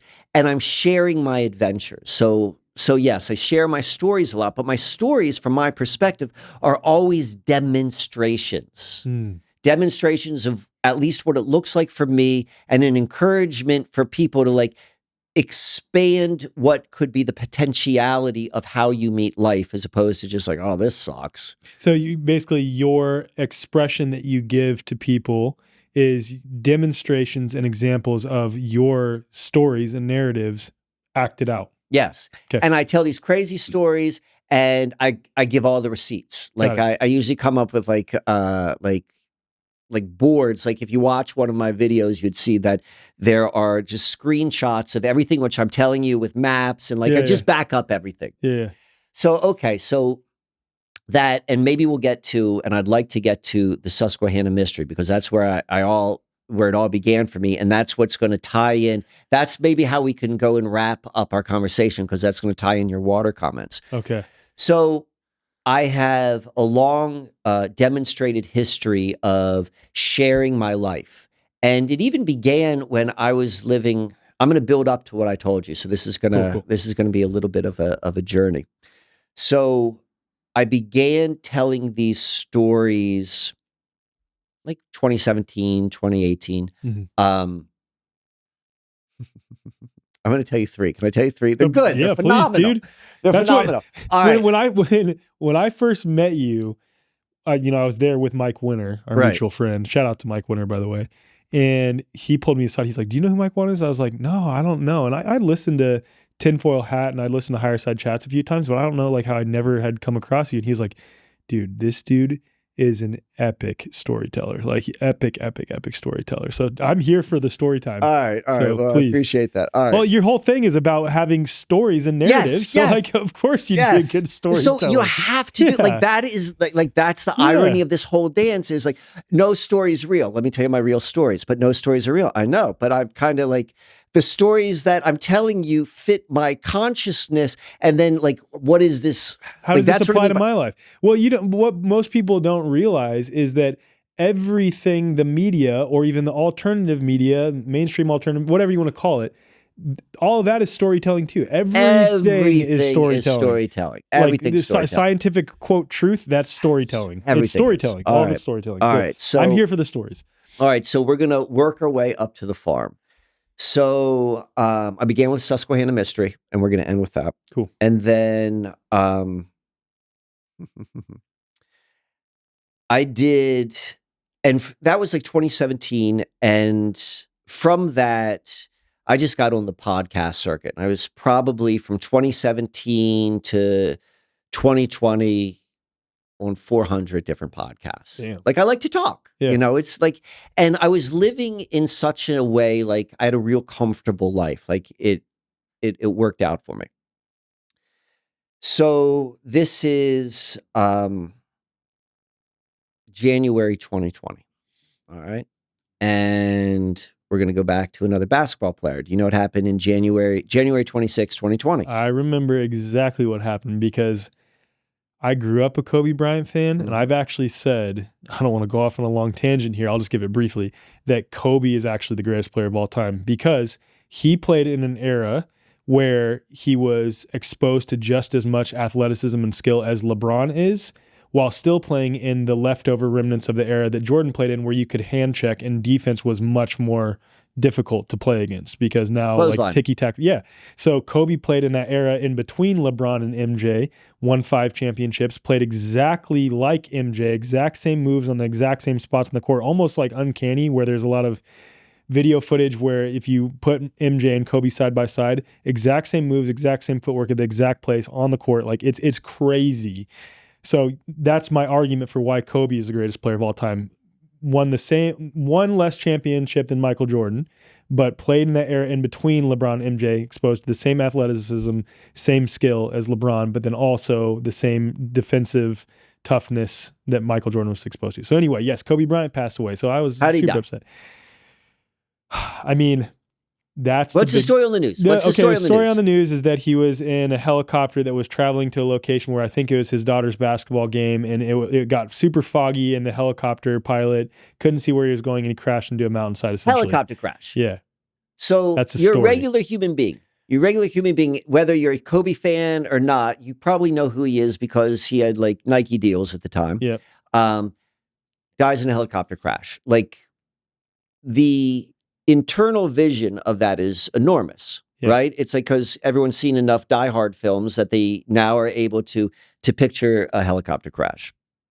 And so as soon as I heard that, it reminded me of the only other real helicopter crash that I'm aware of in our pop culture history.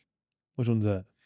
So in the early 90s, there was a helicopter crash. It was a midair explosion, and the helicopter exploded and the parts rained down on a school with children playing.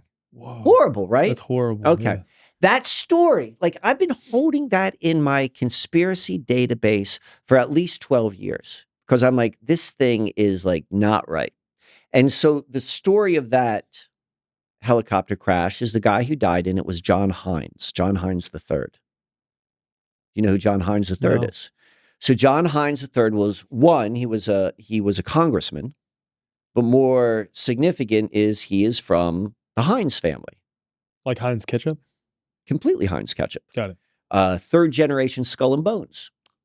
Okay. Interesting. All right. So what happened was that plane or that helicopter exploded, fell down, crashed from the kids. We're going to build up all the layers because it's such a fascinating story. A week earlier, another congressman, his plane explodes on tarmac in North Carolina. And both of these guys, that guy's name, I believe, was it Church? I don't remember. I don't remember the other guy's name, John Hines. The summer before, these are the guys who were leading the Iran-Contra hearings. Do you remember the Iran-Contra Yes. hearings? So that was like an embarrassment for like the CIA and the intelligence agency, blah, blah, blah. And the president at the time was George Bush Sr., who was at the time of what was going on in the Iran-Contra, was the head of the CIA. And he was also Skull and Bones. Yep. Multiple generations Skull and Bones. Right. And so this crashes, all this sort of stuff. So I always knew, I'm like, this thing is, I discovered that story like 10 years after it happened. And I'm like, whoa, how is this not everywhere? So anyway, the helicopter crash happened in Lower Merion Township, Pennsylvania. That's where Kobe was born. Holy crackers! He went to high school. Now no, he wasn't born there, but he went to high school. He went to high school. And what was Kobe Bryant? So people are going to argue with you. They might say, like, Kobe wasn't the GOAT. This guy's the GOAT, you know?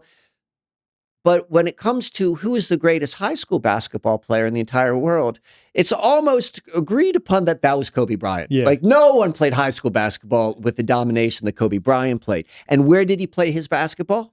Lower Merion, Pennsylvania. Exactly. Like, so where it this was John Hines guy was born? no, Where the crash happened. Where the crash happened. Right. Mid-air over Lower Merion Elementary School, which is next to Lower Merion High School, and it crashes down. So now you're trying to tell me, whoever's writing this story, you're trying to tell me that the only two helicopter crashes, the most like the most intense internal vision, like they're connected to this dude, Kobe. I'm like, oh, crackers. I'm like, there's something there. This is how I work. I'm like drawn to story. I'm like, I'm going to go in here. I'm going to investigate. Yeah. So I go and I look and I do a little bit of research. And long and short of it is this. Kobe Bryant he may have been born in the United States, but he grew up in Italy because his father was a professional, like a semi-pro guy, basketball player, and he had to play in Europe because he could no longer play in the NBA. He no longer had the skills to play in the NBA. So Kobe played in Italy, and his father was like, I recognize the sort of talent I have. And I'm like, I cannot have him play high school basketball in Italy. I need to get back to the United States. And I'm pretty certain that Kobe's father, I'm not certain what his name is, but I know it was like Jelly Bean Bryant. Yes, it was Jelly Bean. Yeah. He was a Philly boy. Yeah. So that came to like Lower Merion is a sub in the suburbs of Philadelphia, and Jelly Bean, he said, like, I need to get my family back to Philadelphia so my boy can play and so he can get the attention and how he can have like the competition necessary to really hone his ability. And so the job he took, the only job where he could get hired, like, I don't know the history. I don't know how he got the job. I just know where he got the job, where the father got the job.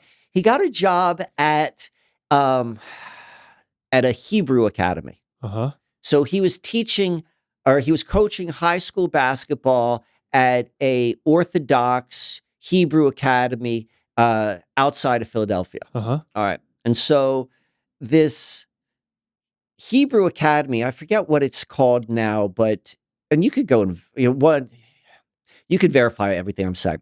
So, and this is what I mean, like I give all the receipts. So you go and you see the original name of this Hebrew academy. It's named after this like Middle Ages famous Talmudic rabbi. A Talmudic, like magical rabbi who was like the greatest Kabbalistic magician of the times.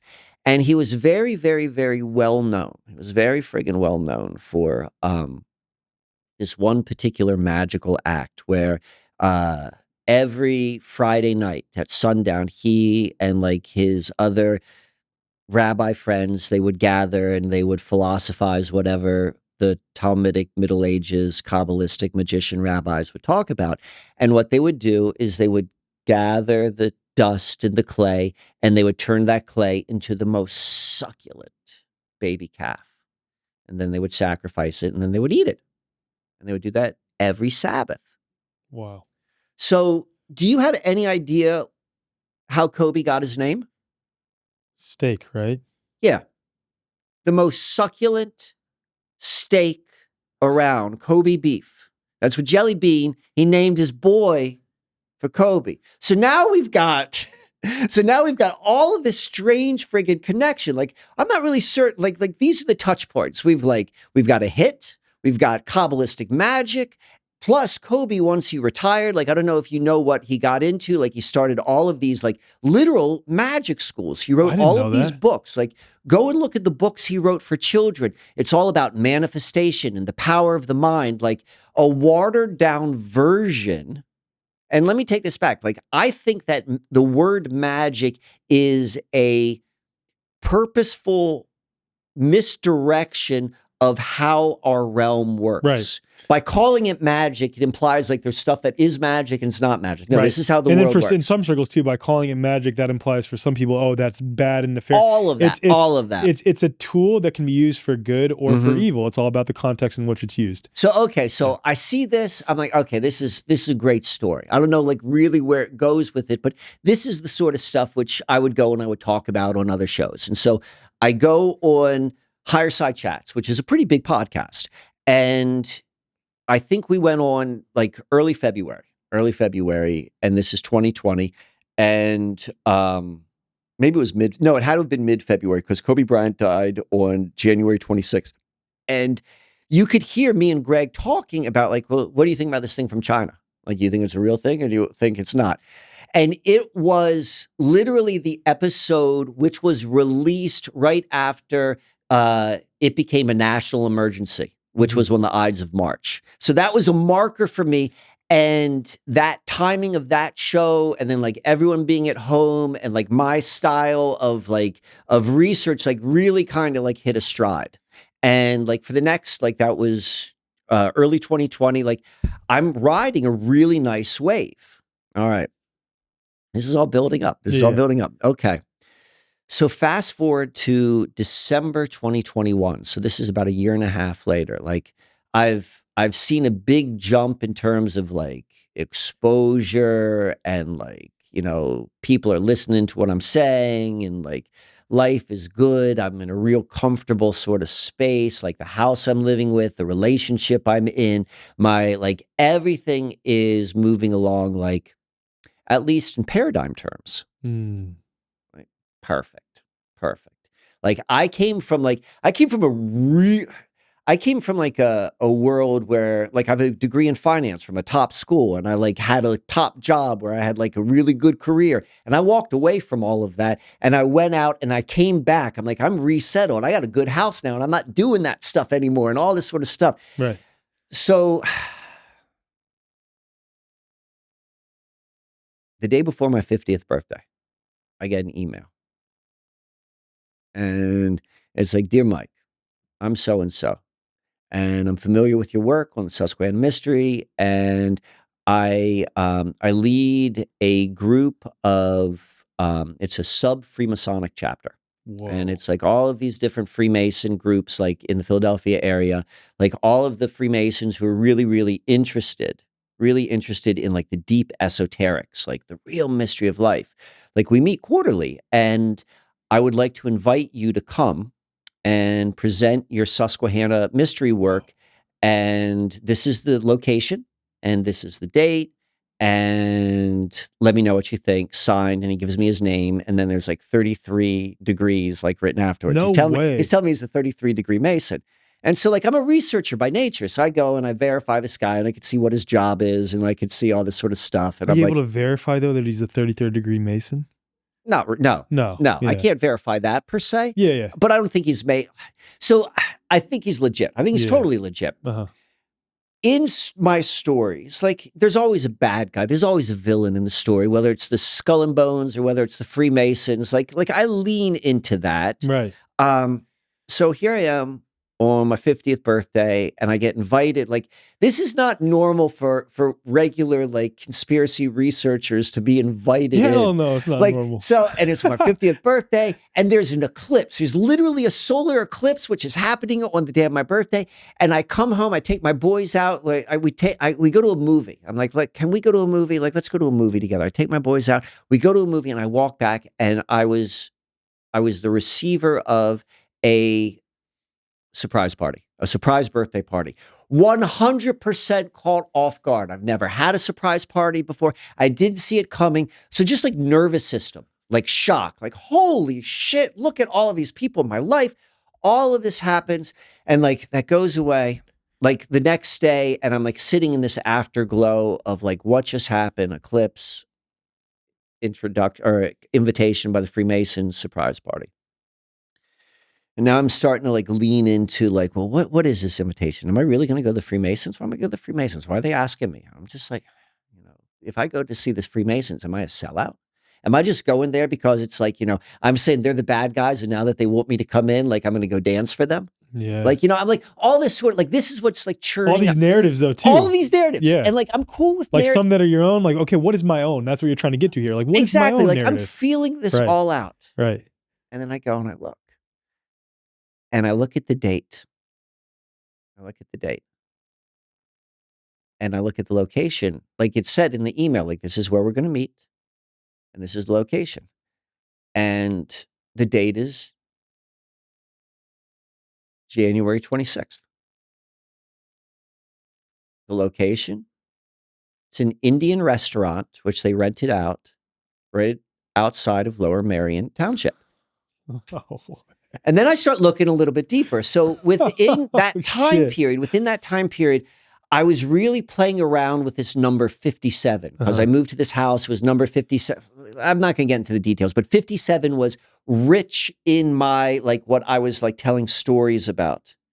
And there were exactly 57 days from like when I was invited, like when the email came and like when the Kobe Bryant, like where like all of this sort of stuff. And now I'm like, because my Kobe Bryant story was about ritual sacrifice. Whoa. And you think that's how they found out about you? Maybe. Because that was your on so higher I don't chat. know. I don't. Yeah, well, don't so know. so Okay. I don't know. Like I just they mentioned the Susquehanna mystery. Yeah. The guy the way he wrote about it. I was like, you can't be that much of a student of it because you said something which was incorrect. I'm thinking that, but that's just because I know the details. There was something a little bit off, but all I'm seeing is like. I've been telling stories about Freemasons and skull and bones and like ritual sacrifices and this and that. And like, and the world like matches my story. And now there's this. And I'm like, what the hell am I going to do? Yeah. What the hell am I going to do? So I indicated to you a moment ago that I'd been riding a really, really kind of nice wave just in life. Like I was comfortable. I was really, really comfortable. Like, everything is good. But I was also kind of bored. Mm-hmm. I was also a little bit like, I'm not being pushed. Like, I'm not like, where am I growing? Where am I uncomfortable? Yeah. Deeper in my consciousness. I'm not aware of this. So I'm like, what am I going to do with this? Are they trying to kill me? Are they going to ritualistic sacrifice me? I go and I talk to some of the people who are in my inside circle. I got this one friend of mine, Seppi, and I tell him the situation. And Seppi's like, oh yeah, they're going to kill you. Bro. He's like, but don't you worry about it. And he's like, I know a guy. I'm like, what do you mean you know a guy? And he's like, hold on, I'll get back to you. And he calls me up. He's like, I'm going to have you meet him at a truck stop. And we're going to get you a new ID and we're going to get a place for you to hide out for like 6 weeks until this blows over. And I'm like, how do you know this sort of person? Like you're not, but I entertained it for a little bit. And I think I was entertaining it mostly because like I was bored. Yeah. Were you fearful in any way though? I don't know. Yeah. Maybe a little bit. Yeah.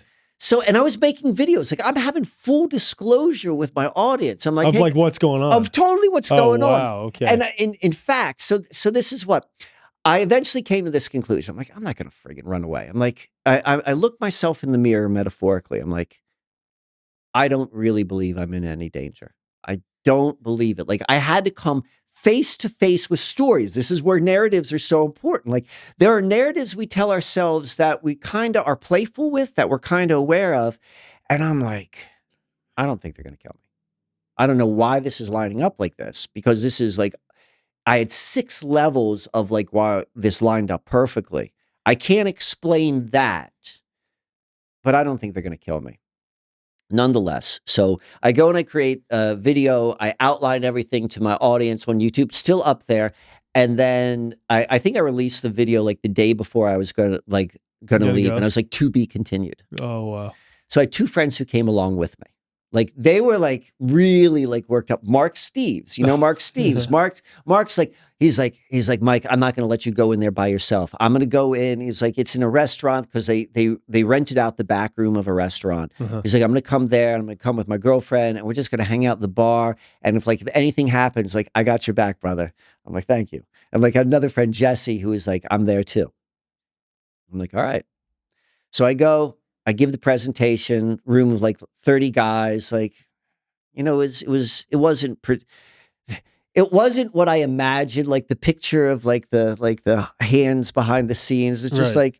like maybe some oddballs who are really into weird stuff and like who like to get drunk. Yeah. And was it just like your run of the mill, like 40, 50, 60-year-old guys? Probably 30 to 60. Okay. Some to various degrees. Like they were really interested in the occult and esoteric, but I wasn't like surrounded by like this guy's like the president of JP Morgan. Yeah, and that, yeah. like I wasn't like nothing like that. Yeah. Enjoyable. I enjoyed my time. I enjoyed like I just like people. Yeah. And so like I enjoyed the interaction. I've given that presentation at probably the Susquehanna mystery presentation 30 or 40, 50 times in my life in front of audiences. I enjoy doing that. I give the presentation. They're like, clapping. And I'm like, all right, I'm still on stage. And I go to the guy who invited me and I kind of put the spotlight on him. And I'm like, do you know the significance of this day? I mean, do you know what this day is? He's like, no. I'm like, do you know that this is Kobe Bryant's anniversary of death? He's like, no, I don't. And I'm like, does anyone here wish anything of malfeasance towards me or my family? They're like, oh, we wouldn't even tell you if we did, or like, they're drunk. And I'm like, I go through this whole thing, like demonstrating, like no one has any idea of like this stuff. I'm like, I don't think you guys knew any of that. And I'm going to tell you why. I'm really kind of full of myself at this moment. Like I'm on stage, like I'm feeling like I've got everyone's attention. Like, gave a good presentation. And I'm like, I'm going to tell you why. I'm going to tell you how it is, Freemasons. And I'm like, in our culture, your organization is the symbol of initiation. And I was just initiated by life. And you are my witnesses. And you have no idea what you witnessed, but I am grateful for your observation. I took a bow and I walked off the stage. Mm-hmm. Famous last words. That was January 26th. Come home to my comfortable life. Lady who I'm living with, she's like, I can't take this anymore. Why can't you take anymore, baby? I don't want to be around like someone who thinks that they're ritualistic murders by Freemasons who may or may not be trying to kill them. I just don't want that anymore. Right. I just want something more real. I'm like, well, what do you mean? And like within a week, my entire life collapsed. Mm-hmm. February 2nd, 2022 is when I moved out. And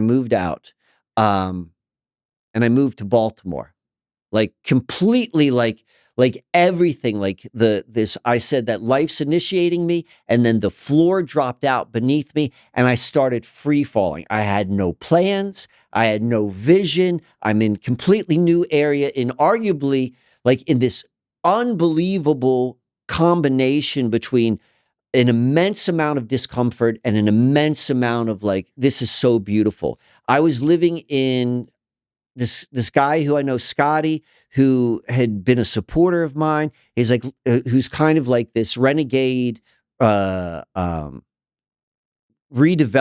real estate redeveloper.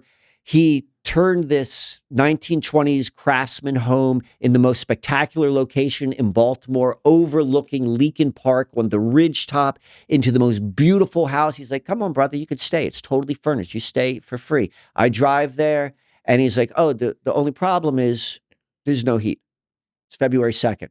Oh, So I'm man. in the most amazing house. I'm in the hood, and I've got no heat. I've got and it turns out to be 1 mile away from where my mother grew up. Like all this sort of stuff. And it starts this process. And it starts this process of I'm beginning to I'm no longer talking about reality. Yeah. I'm now free falling with reality after I had this, I'm standing on my stage. I'm like, yeah, Freemasons. What do you think about that? And it just, the life dropped. But you described it as an initiation. It was an initiation. Be careful what you ask for. So, okay. So this goes to ultimately the question you asked about. So what about the situation, the farm? So I went through a period. That winter was probably the most difficult winter of my life. Winter 2022, 2023? 2022. So okay. From February 2nd okay. till I moved out of that place in Baltimore in May. Got it. Okay. And so that winter, spring of 2022, essentially. And then that spring and summer was all that had to die, and a lot friggin' died. And it was uncomfortable. A lot died then. I had to be really, really comfortable with being uncomfortable. And then things began taking root in that spring. I moved out. I moved into this Amish countryside in Lancaster, and things are starting to blossom. And things are okay, I moved through this. Whew. I don't know what's in front of me, but something's happening, and all of this stuff starts lining up. And then probably another couple months after that, I started a relationship with another woman. Totally different type of lifestyle than I was accustomed to. And she's nomadic, and she introduced me to this nomadic lifestyle. And so I'm beginning to go. I always said I wanted a nomadic lifestyle, but at the same time, I was internally conflicted. I loved home, but I was bored there. Yeah. I was dying there. I wanted a nomadic lifestyle, but there was something inside me that was stopping me from getting there, and life is moving me there. So I go into this experience where it's it's beginning to grow, what the nomadic looks like. And that's when you and I first met. I was on this long journey. I think I was in 40 different locations in 200 days. Oh my goodness. And in the most spectacular setting, through house sitting gigs, through just cross country, everything was perfect. People who listened to me, they're like, hey, come and stay at my, I've got this amazing in-law suite where I'm going to put you up, and it's fantastic, and let me give you food. The most amount of abundance you could imagine without having more than $300 to your name, wow. Living like a king. And I'm experiencing this. And after a while of that, after maybe a year of this, we were this is starting to become a grind. I'm starting to get tired. I need some groundedness. I'm what are we going to do? I'm well, I don't think we could actually apply for an apartment or something like that, or you didn't have a rental proof agreement. of income or anything like this nothing, at this point. Nothing. Yeah. We've literally moved off of the off of the grid, if you will, in a certain way. But we knew that we could have maintained doing what we were, but we didn't want to do that anymore. So we're well, what are we going to do? I'm I don't know. 3 days later, this opportunity presents itself. Whereas Christy, she drove by this farm which used to be a retreat center, which she volunteered at when she was in college. And she's I'm in the general area. I want to drive by and see what it looks like. And then all of a sudden it turns out that retreat center now has new ownership. And they were hey, we're looking for someone who could live here, because no one's on property. And we run this now through an Airbnb model. And so when people come, we just need someone to go and show them where to go and answer their questions. And then in return for just staying here, you turn over the rooms, you change the sheets. Like, that's it? Yeah, that's it. And so that is an example. So where we haven't gotten the link, which I haven't done, is I just told you these stories of like meeting life in a certain way. And like just stories of how things line up, and sometimes they're comfortable and sometimes they're not comfortable, but they move you. And there's like a circulation of real vitality of between you as an individual and you with life. And like no planning, but always at the right place at the right time. Dennis Rodman rebounding.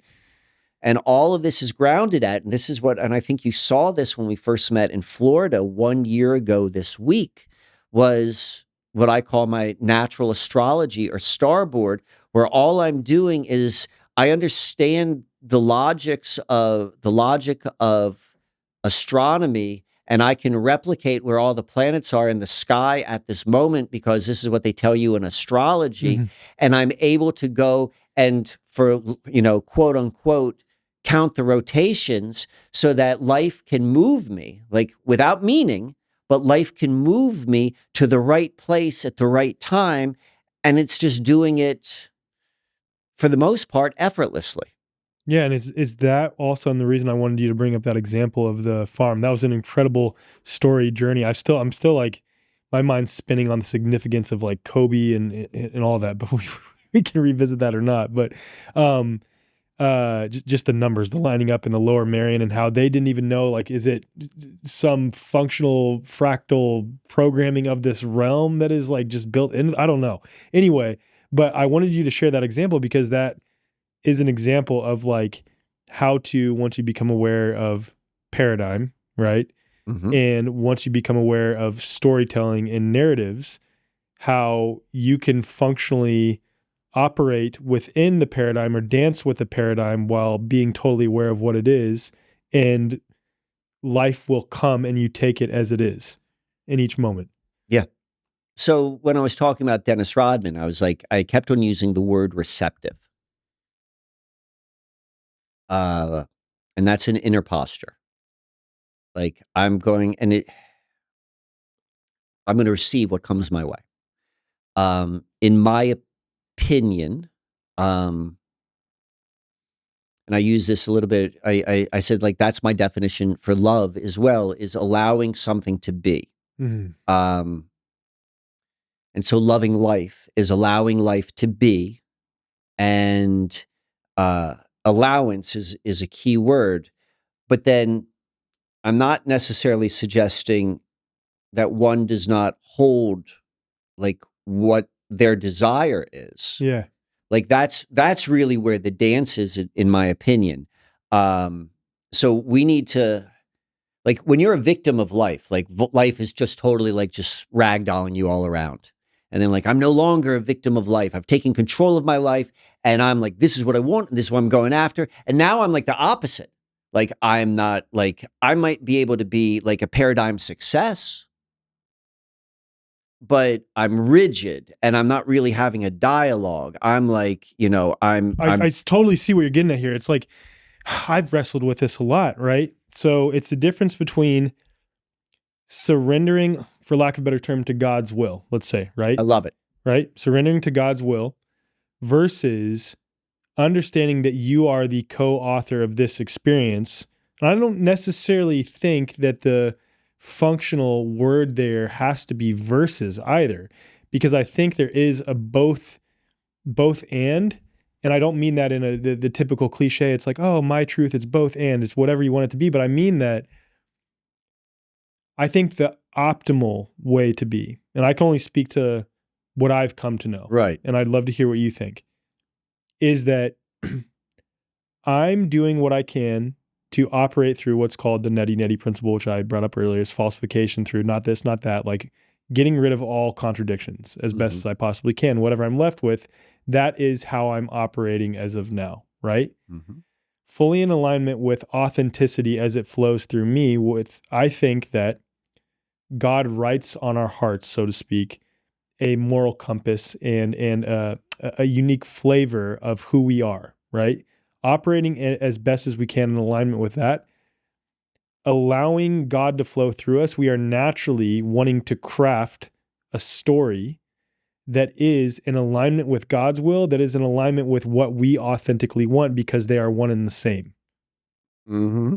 Mm-hmm. You see what I mean? It's it's not that you either have to be, I'm fully in the driver's seat, I'm in control, meaning that like I'm going to dictate this reality towards my own will. Mm-hmm.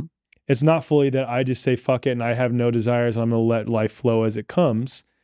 It's that you're trying to bring your true desires into alignment with that of God by allowing God to flow through you. And for those who've not had those flow state experiences, it may be hard to articulate with words what that feels like. But for those who have, you know what that feels like. When it's like, I don't know, the words were just flowing through me. That wasn't me. It was something coming through me. I was almost acting as some sort of channel, if you will, right? Like I've been in those states, whether it's in a basketball game, whether it's in a podcast, whether it's up on stage giving a speech, whether I was writing something where it's like, this is coming so effortlessly. I'm not going to say that along a string of events in life, it's always going to be in that flow state, but you're oriented towards finding that flow state and accepting challenges as they come, knowing that it's just a fundamental part of the story to get you back to a deeper version of a flow state of you in alignment with God.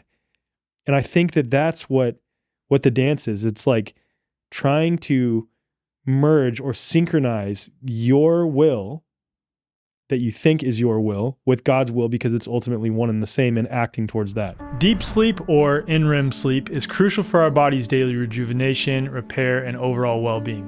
And unfortunately, most people fail to get enough of this essential phase of sleep. It's responsible for some pretty crucial functions, including daily rejuvenation and repair, regulating cravings, weight loss, hormone balance, boosting energy, and more. And if you're not getting enough deep sleep, you may struggle with some of the issues that I listed. There are several factors at play, including things like non-native EMF exposure, artificial light exposure, and circadian dysregulation. But another big reason for a lack of deep sleep is magnesium deficiency. Over 80% of the population is deficient in magnesium, and magnesium plays a crucial role in our sleep, one of which is increasing gamma-aminobutyric acid, or GABA, which encourages relaxation on a cellular level.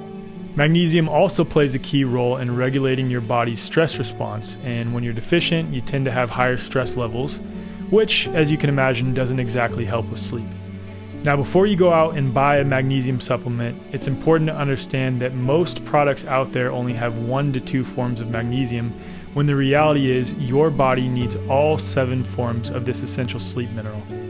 That's why I recommend Magnesium Breakthrough. Magnesium Breakthrough from Optimizers contains all 7 forms of magnesium, designed to help calm your mind, help you fall asleep, stay asleep, and wake up feeling refreshed. The deep sleep benefits when you get all 7 forms of magnesium through Magnesium Breakthrough are really noticeable, and as I've shared before, I don't take a lot of supplements, nor do I promote a lot of supplements, but this is one supplement that my family is regularly using. And there's a reason that this is a best-selling product for Optimizers. For an exclusive offer, go to buyoptimizers.com/Alec, or just head to the show notes and use promo code ALEC10 during checkout to save 10%. And if you subscribe, not only will you get amazing discounts and free gifts, you will also make sure your monthly supply is guaranteed. What you just described, like, I think that's a model which seemingly has always been around. Like when people are talking about like their lives and like being touched by, whether you want to say God or something, spirit, and that working through them, like that's like not a new idea. But what I think is really, I don't know if new is the right word, but what the reason why this conversation is relevant, you know, and we're not just like rehashing something which has been discussed so many times, is the context of how we started this conversation. Like, what's going on right now? Like when I talked about like narrative and story, like no matter how you want to look at it, like there's something that's changing. There's something that's changing in the experience of what it means to be human. Mm-hmm. And what you're saying would be true for someone who is completely whatever paradigm they're living in. Every culture, every language is false. Like, just because I call that a tree doesn't make that a tree. We're just in agreement that that's what it is. But we need that to communicate on if you use language. And not necessarily every culture or paradigm is as inverted with life and humanity and earth. Like that could be argued. But what I do want to point out is right now there is a change which is occurring. And whereas people in the past would have those experiences and just be completely engrossed in their culture, and they're not trying to change anything. It's like this is just like me having God's word work through my heart in my culture. At least what I'm trying to bring into the conversation, I think you are as well. You might not have used this language before this conversation, is like being very purposeful to step outside of the paradigm in order to like be part of like whatever it's changing into. I can't disconnect the fact that I'm part of it. Like I was born into it. I can't cut off that part of me and saying like, that's bad and I'm going to go live up on a mountain. Like that's not Mike's story. I like to talk destiny in my mind. I think about destiny a lot.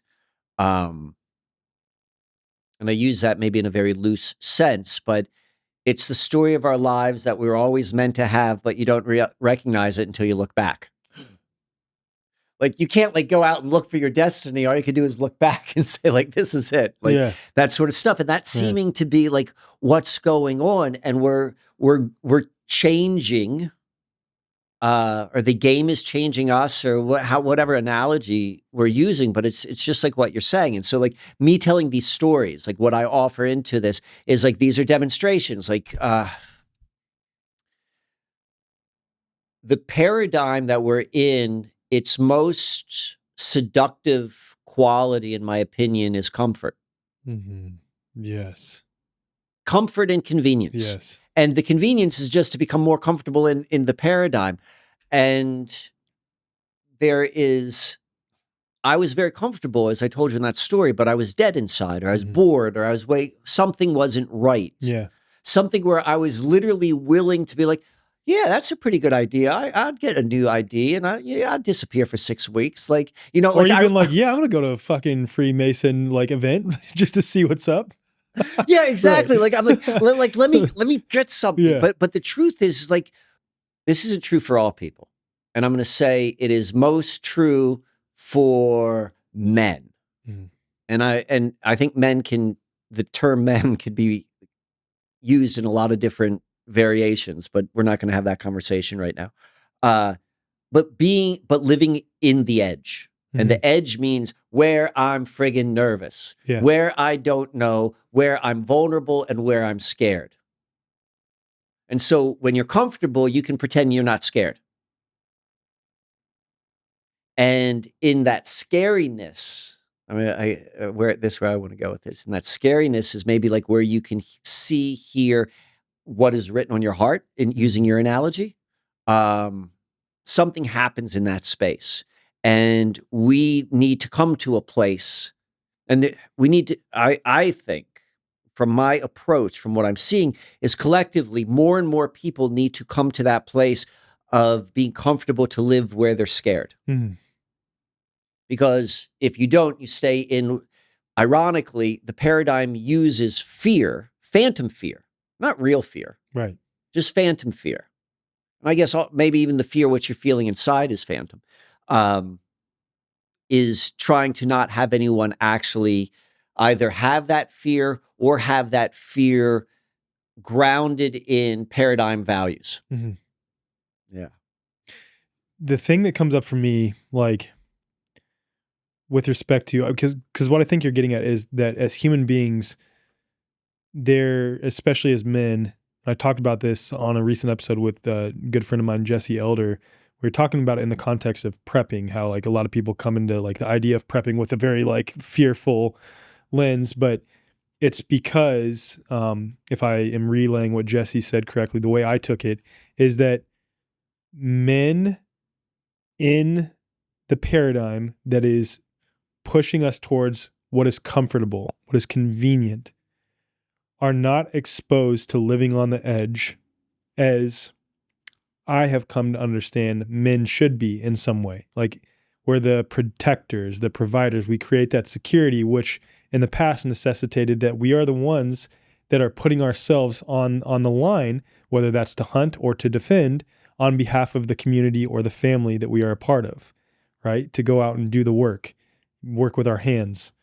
And overwhelmingly, or I won't say overwhelmingly, for a lot of men in modern society, there isn't any of that. Mm. And because there isn't any of that, there is both this totally not real, totally unreal sense of subtle fear that is lingering in the back of our minds because we're not exposing ourselves to it on a daily basis. And then we're also subject to the indoctrinated fear coming from the paradigm itself and the purveyors of it that put ideas into our minds that make us fearful because we're not exposing ourselves every so often to the just instances of fear that come online. And then once they're gone, like, a gazelle gets chased by a lion, it's fearful for a little bit and then it shakes it off and it's back doing its gazelle thing, right?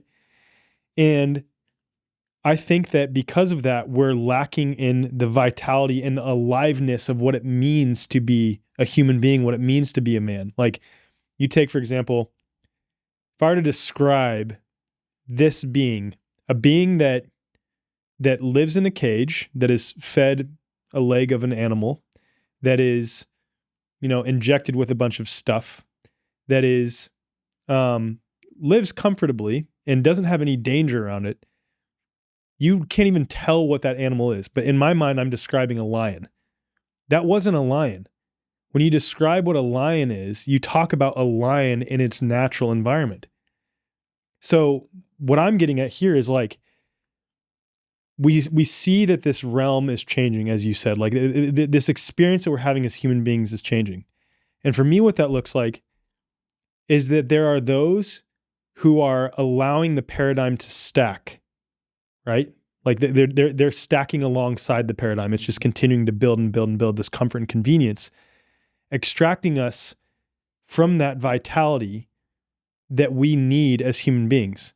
And then for those of us who are aware of the paradigm building, we're saying, no, we need to go back and be that proverbial lion in the wild, meaning that, like, I'm questioning this paradigm, I'm watching it continue to build, and the natural shift, or that in the natural response to that for those who see the operation of the paradigm and that it's continuing to build and that it is anti-human, is to then say, okay, I'm going to do what I can to go back and being this lion, go back and being what it means to be human, and getting back into the natural world because I want to experience that vitality, even if that puts me in a little bit more danger, uncertainty, having to not have the 9-to-5 job that's just giving you that recurring, safety net over and over and over again, that you're operating in as a cog in the wheel of the machine, so to speak. But yeah, you have the convenience, the luxury, you're getting a regular paycheck.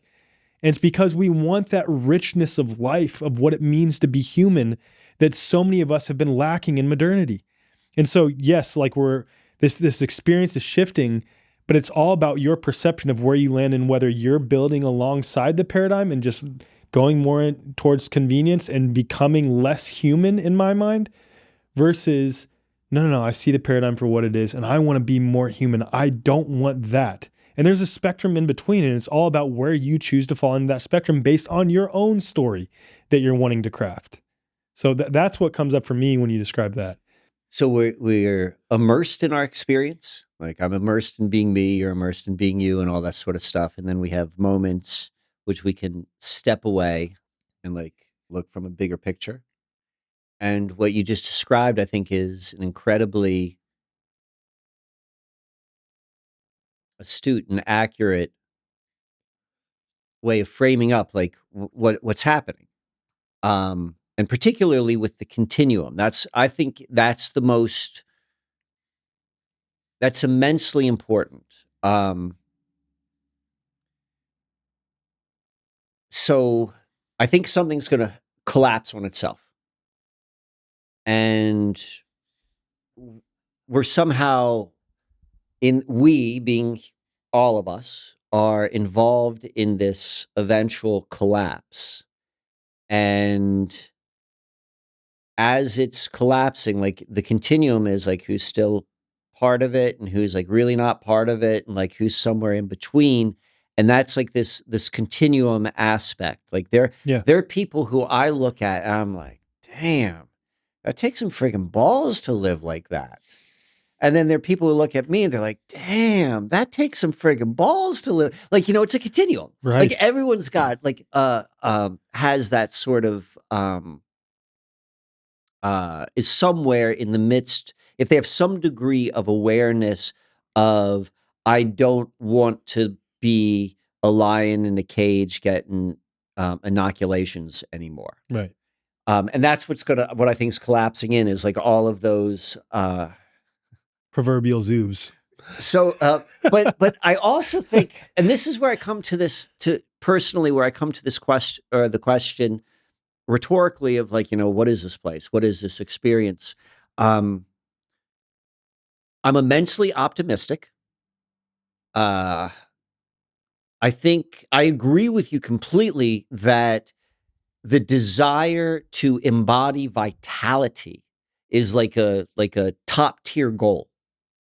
Like what it takes to do that, like you can go and maybe have more texture around that, but just generally saying like, I want to embody as much vitality while I'm doing this sort of thing. Like, I think that makes pretty much one of the most amounts of sense in terms of like, that's what this is about. Yeah. Um, Coupled with like edges and boundaries and relationships. Like the ultimate relationship is like between, you as an individualized piece of the whole. And that's that. How do I let that carry me? And then how do I also hold my boundary? How do I even know what my boundary is? Like, is this a real boundary or is this one which I've just inherited, whether generational or paradigm or what have you? Like all of that is like, it's so interwoven. Mm-hmm.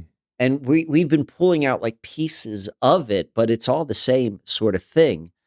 I've got a little, I'll pause with that, but I'll pause there to give you an opportunity to respond back.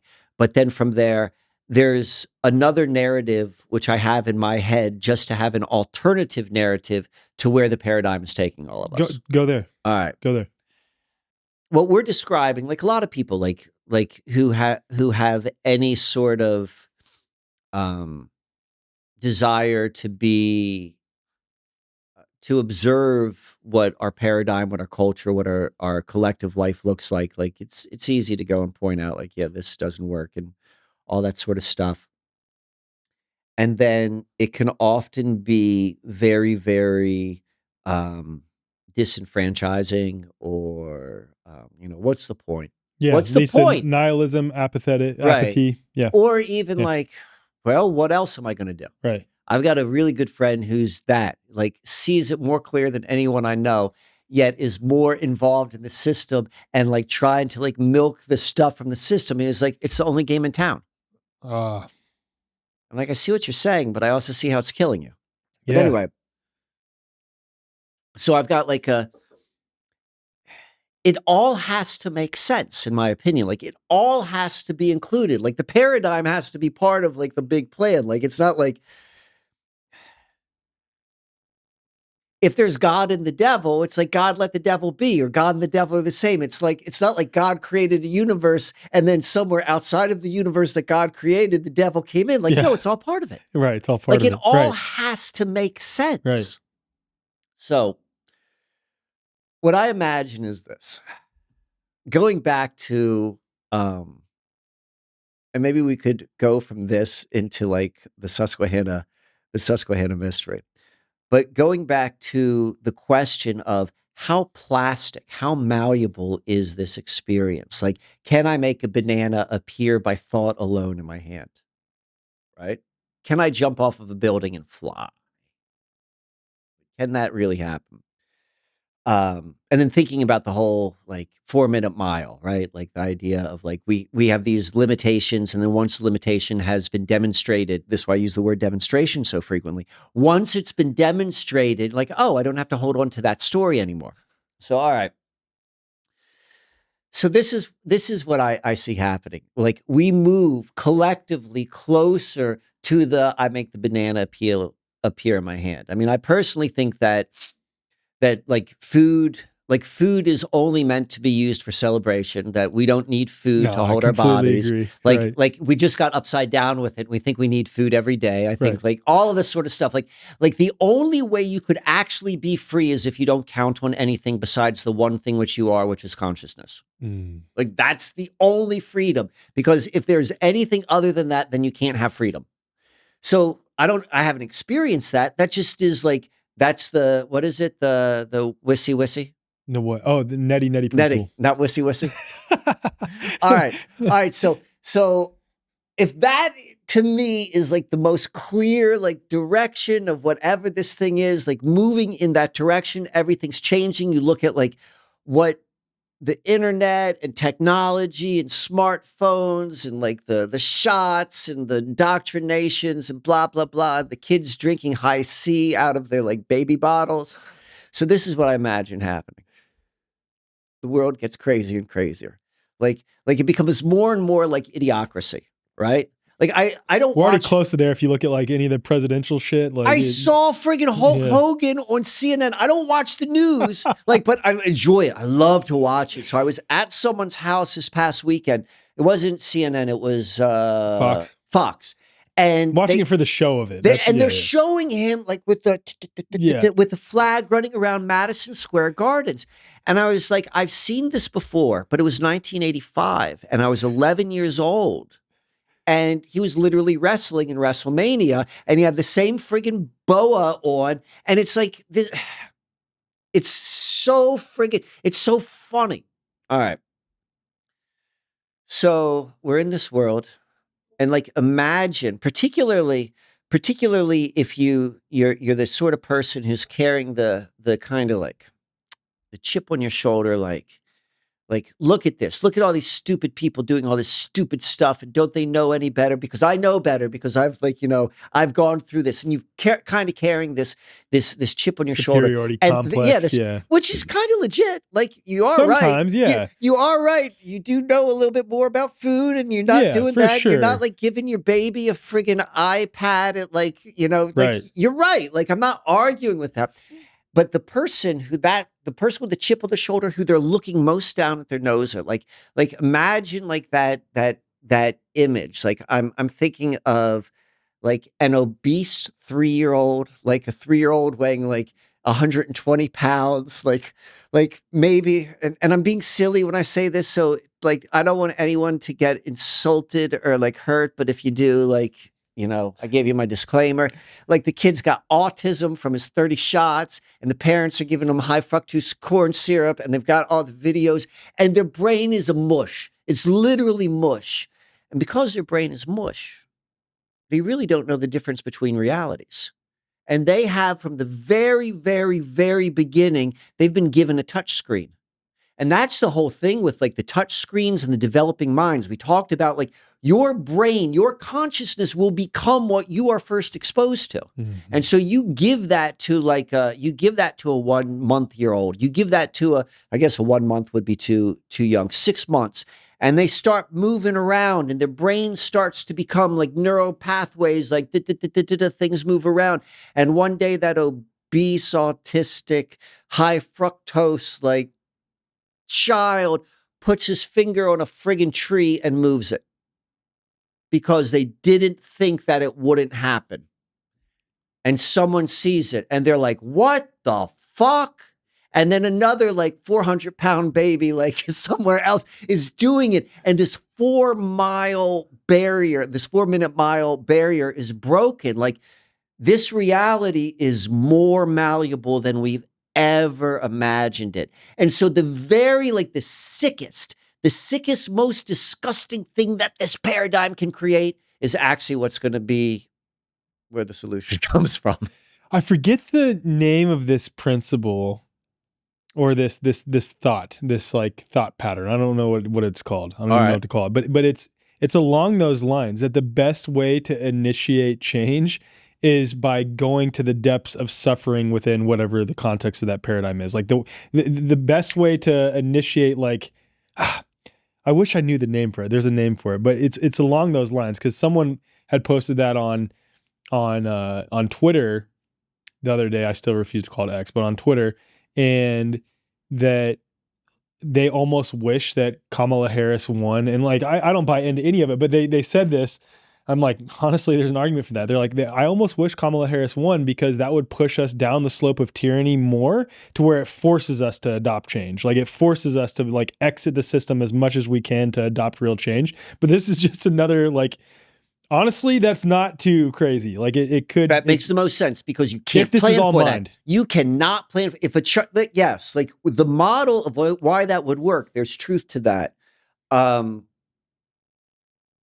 I think it's really, like, I don't think true change can come from like thinking anything with government, No. anything with money, anything. Like, you're no just way. changing, you're just rearranging.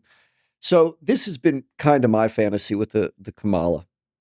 So did you know that there was a professional wrestler by the name of Kamala? No. So there's a professional wrestler by the name of Kamala. And I want to say that professional wrestler, like, I'm not certain about this, so someone's going to have to verify this, but that wrestler died the day that Kamala was named as like Joe Biden's running mate, like weird sort of stuff. So this is what I'd like to see happen, is for Kamala to have won. And then, did you ever see the video, or there's video recording, and this is the Bush Senior White House, where someone pulled off one of those like masks. Those masks. Yeah. So I want to see like Kamala, the new president, like pull off the mask, and then the real Kamala wrestler show from underneath, and then like Hulk Hogan. Like, I mean, that's how crazy, like, all of this stuff, like, it's just so friggin' insane. And this is part of like the narrative collapse also. Yeah. Is like, everyone is trying to, normal minds. Like, if you're watching the show, you're not a normal mind. You have demonstrated, like, whether or not you resonate with what we're talking about, you've demonstrated, like, I'm willing to expand upon how outside the box, outside the box, outside the paradigm. I'm right. willing to get outside of my mental constructs. For the people who aren't, questioning anything, for the people who think it's totally normal that Hulk Hogan should be thought of as like a trusted expert to be interviewed on Fox News is talking about the presidential election, it's like, they're good. Like, all right, what are we going to add next? Like, that's seemingly what's happening until that has to collapse upon itself. Yeah. Yeah, it is. And on the flip side of that, just to comment on that point, with Trump winning, like, here's where I sit with all that, right? If at the least it will give the so-called health and freedom and consciousness oriented community a new story to adopt, because they are not aware of how their fundamental stories are helping to co-create this experience. If an outside vector initiates the creation of a new story within them for them to buy into, because they now perceive that, oh, because this person's in charge, because they buy into that paradigm individually and collectively, then X, Y, and Z will happen. Now I'm adopting this posture, this belief system of, oh my God, we are now moving into more freedom and more health. That is a net positive. I absolutely think that it is. My issue comes that it's still a function of outsourcing power and agency to someone outside of you. Totally. And that's the issue. But like, I think politics, literally it is, because again, it's one of those things where it's an egregor. It's not real outside of the belief. I think politics is still important, not to buy into, but to be aware of, because of how the masses respond based on their individual and, more importantly, collective belief systems that then still influence the collective mind of humanity, which, again, going back to what I said earlier, depending on where you fall on that spectrum of how much you've individuated yourself from that collective mind that's buying into the paradigm, will still impact you at some level. And that's where it's like politics is only matters to that effect in my mind. Would you agree with that? I don't think politics matter at all. In terms of influencing belief. So I don't think it matters at all. Right. I'm saying, like, in reality, it does not matter at all. Based on the, let me put it to you like this. When it came to COVID, as an example, right? You know, you've been on this tip since you said like 10 years. There was nothing. There was not a thing, a physical thing in reality. Right. There wasn't at all. The only thing, if you want to call it that, was a collective thought form of sorts focused on the idea of a thing that was seeded into the minds of the masses. And because this reality is a reality of overlapping biofields that are exchanging information, and because this reality has water permeating all facets of it that is able to literally change in its physical expression, orientation, structure, because the collective buys into that belief, it then influences the collective. And again, where you fall on that spectrum of individuation from that collective and the paradigm that the collective is buying into, it may influence you and it may not. And it all depends on where you fall within that, in that spectrum. That's my point when it comes to politics. It only matters at that level. It's a show. It's nonsense. It is literally, it's fucking nonsense. It is nonsense. Even like, okay, it's great. They just announced yesterday that Joel Salatin will likely be, and he's like a really big regenerative farmer, he'll likely be on some agricultural commission for Trump. That's great. I don't discount that that's awesome from within that paradigm. But my point is, if it weren't for the collective's belief in that paradigm being legitimate anyway, that wouldn't even it doesn't matter. It doesn't matter. It does not matter. And that's my point in saying that's the only reason politics matters, is because we don't have to. Depending on where we fall within that spectrum, we might want to be conscious of how mankind is falling into that belief system. That's what I meant. So like it exists, like just like what you're saying, and the continuum. I really like framing up, going back to like continuum, and where that's a better word than everyone. Spectrum. Well, we're all somewhere on it, or spectrum is just as good, but just the idea that there is a majority of mindsets and like where people are. And so there's an accuracy to that, and understanding the collective nature, I suppose, of what we're experiencing here. But at least for me, and this is me coming from where I am on the continuum. Is it David Hawkins? Is David Hawkins? He wrote like Power versus Force. Yes. Okay. I think he was the author of that. I'm almost 100% sure. Keep going and I'll correct you. And so he talks in that book, Power versus Force. And I don't know if this is right or not. It is David Hawkins. But I like it as an idea, and I'm gonna sit with it as if it is an accurate description. He kind of calibrates, I think, states of consciousnness, right? And from like something from like 0 down to 700. Yeah. And he says that like as like an individual's consciousness reaches on the upper echelons of that, the ratio goes from like every one person who's at 500 is equal to 10 million people at 50. Yeah.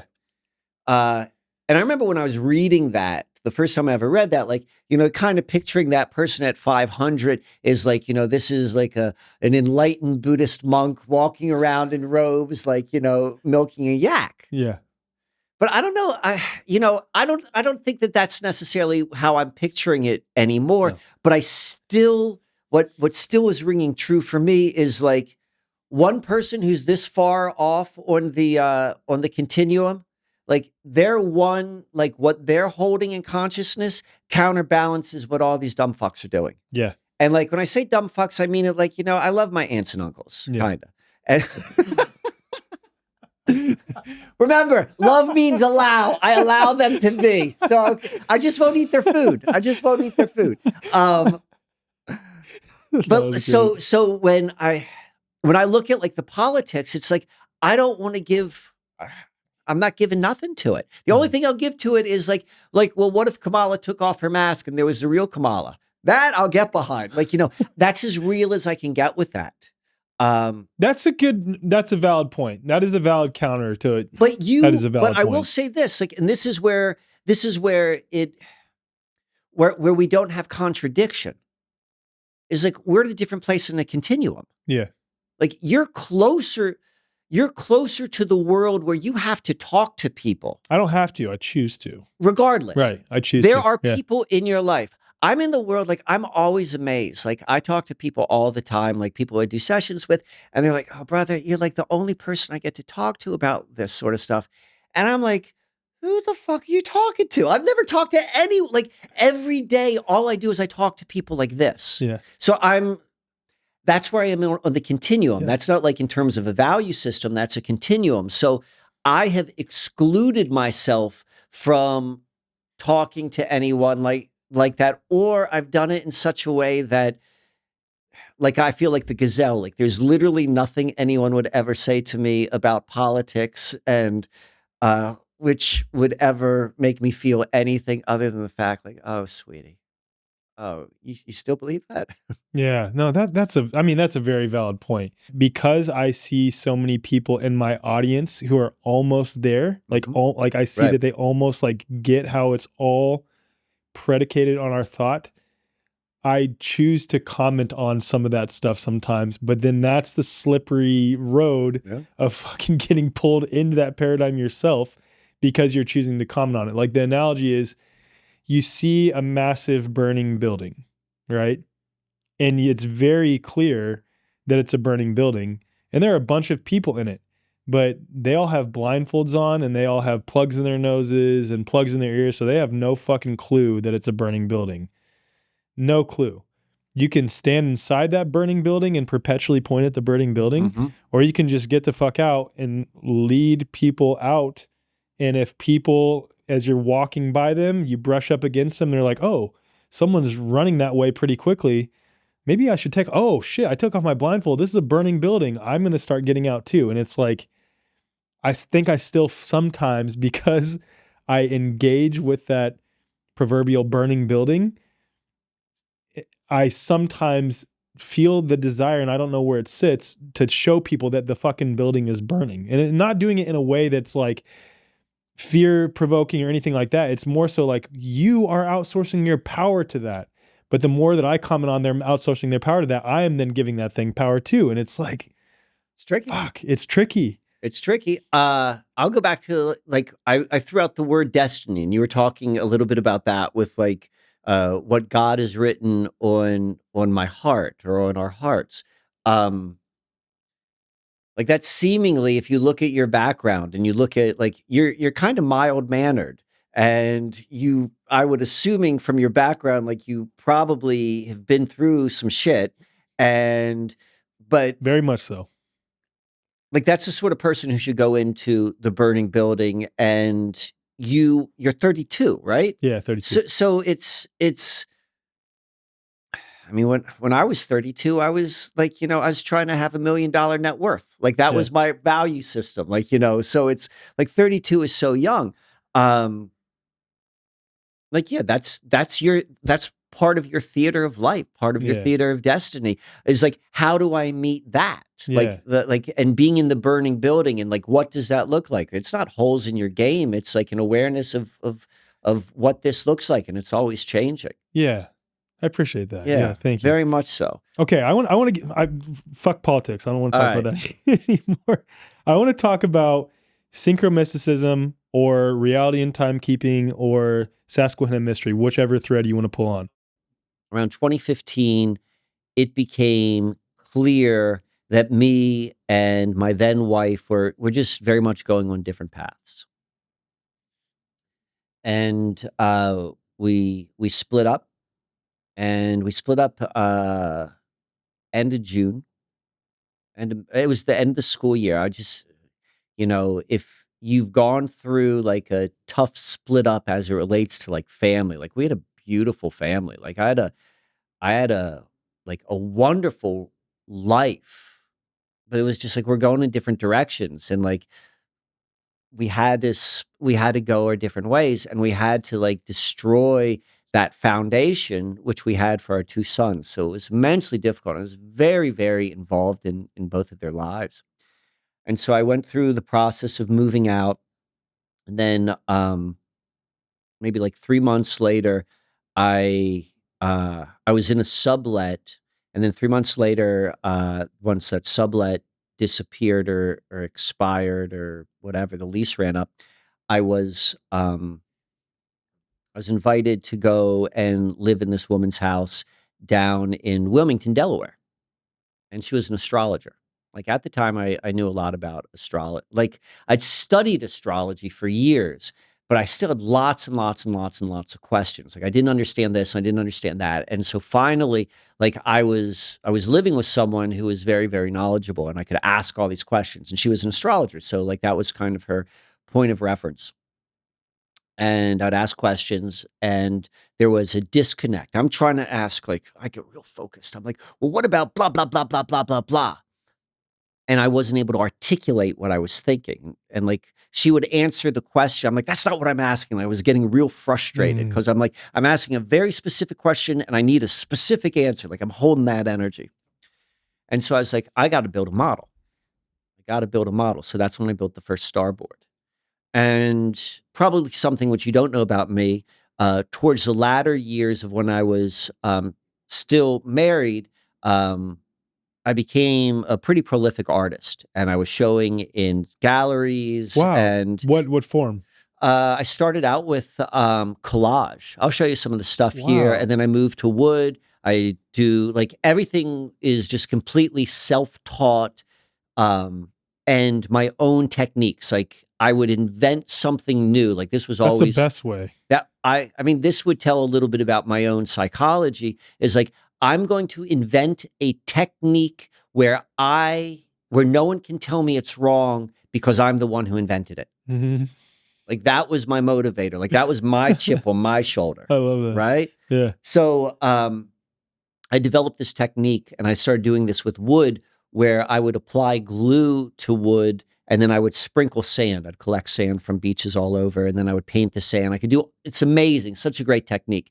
I used that technique on these very large wooden discs, and I built my very first starboard. So that kicked off something. Like I, after building the starboard, the very first time I ever did a starboard, if you will, reading, it was with a woman on her 60th birthday, and it was a different woman, and she had been a professional astrologer for 20 years. Like I immediately went from like not knowing anything, but through the act of building something, it took me 3 months to make. Like I was confident enough that I could sit across from this woman and like, this is this and all of this sort of stuff. And that woman was like, okay, this is of great value. All right, so I'd already stepped into something. This is probably December 2015, and then that spring, I returned back to Lancaster because I moved away from where my boys were, and I moved into this small town along the Susquehanna River on the western border of Lancaster, and it's called Marietta, small town of like 3,000, and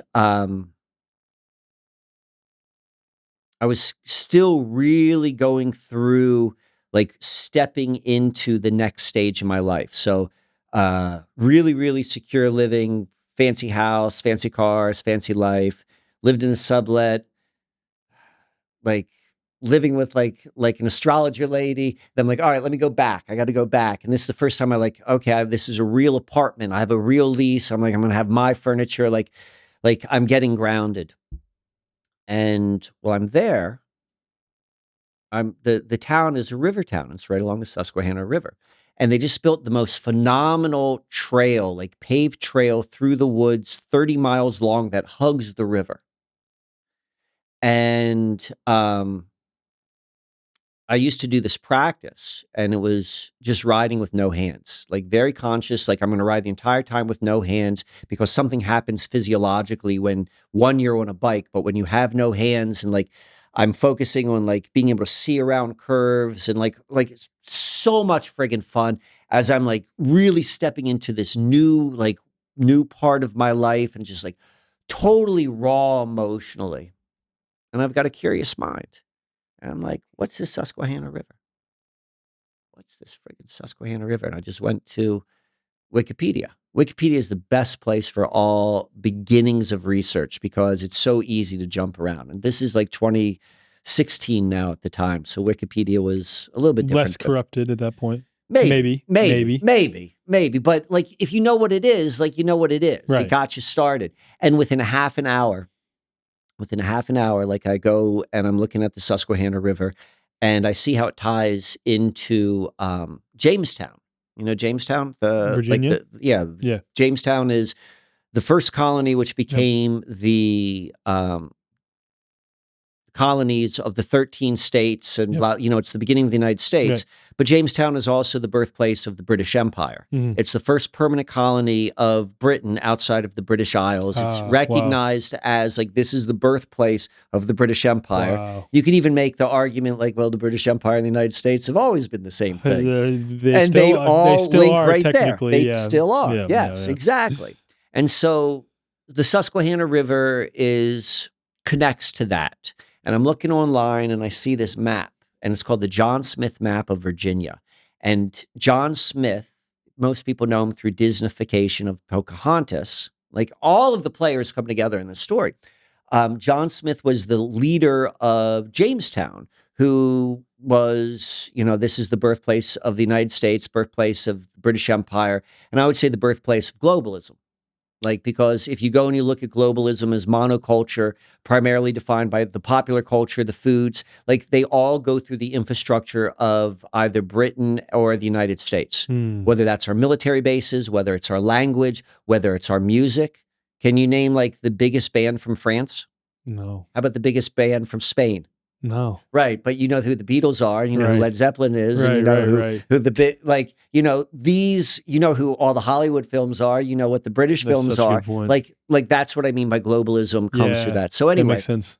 So it begins here, John Smith, blah, blah, blah. I'm looking at a map, and it is a map credited 1612. 1612 is when the map was released. And I'm looking at it, and it's showing the reason why I got to it from the Susquehanna River is because the Susquehanna River, like as a body of water, like it comes down through Pennsylvania and then it transitions forms. It goes from being a body of fresh water to an estuary. An estuary is a mixture of salt water and fresh water. And that estuary is called the Chesapeake Bay. So the Chesapeake Bay is literally the same body of water as the Susquehanna River. In fact, it's the headwaters. They're like, let's say 17 different rivers that flow into the Chesapeake Bay. 50% of all fresh water is from the Susquehanna, and then the other 50% of the fresh water comes from the other 16 rivers. And even more so, the Chesapeake Bay is relatively recent, and it was formed by, they tell us, 12,000 years ago, the Atlantic Ocean rose, and that flooded the lower valley of the Susquehanna River. And the reason I'm telling you all of this is the Chesapeake Bay and the Susquehanna River as a body of water, they're the same thing. They just have a different name. It's at the mouth of the Chesapeake Bay is where Jamestown begins. And in this map of Virginia, you go and it includes the Susquehanna River. And so I'm looking at it. I'm just looking at it, this map, which is a relatively significant historical artifact because it was the primary map used for what we would now call the mid-Atlantic states for like 100 years. Goes through like Maryland and Virginia and Pennsylvania and parts of New York. And we see the Susquehanna River is labeled there.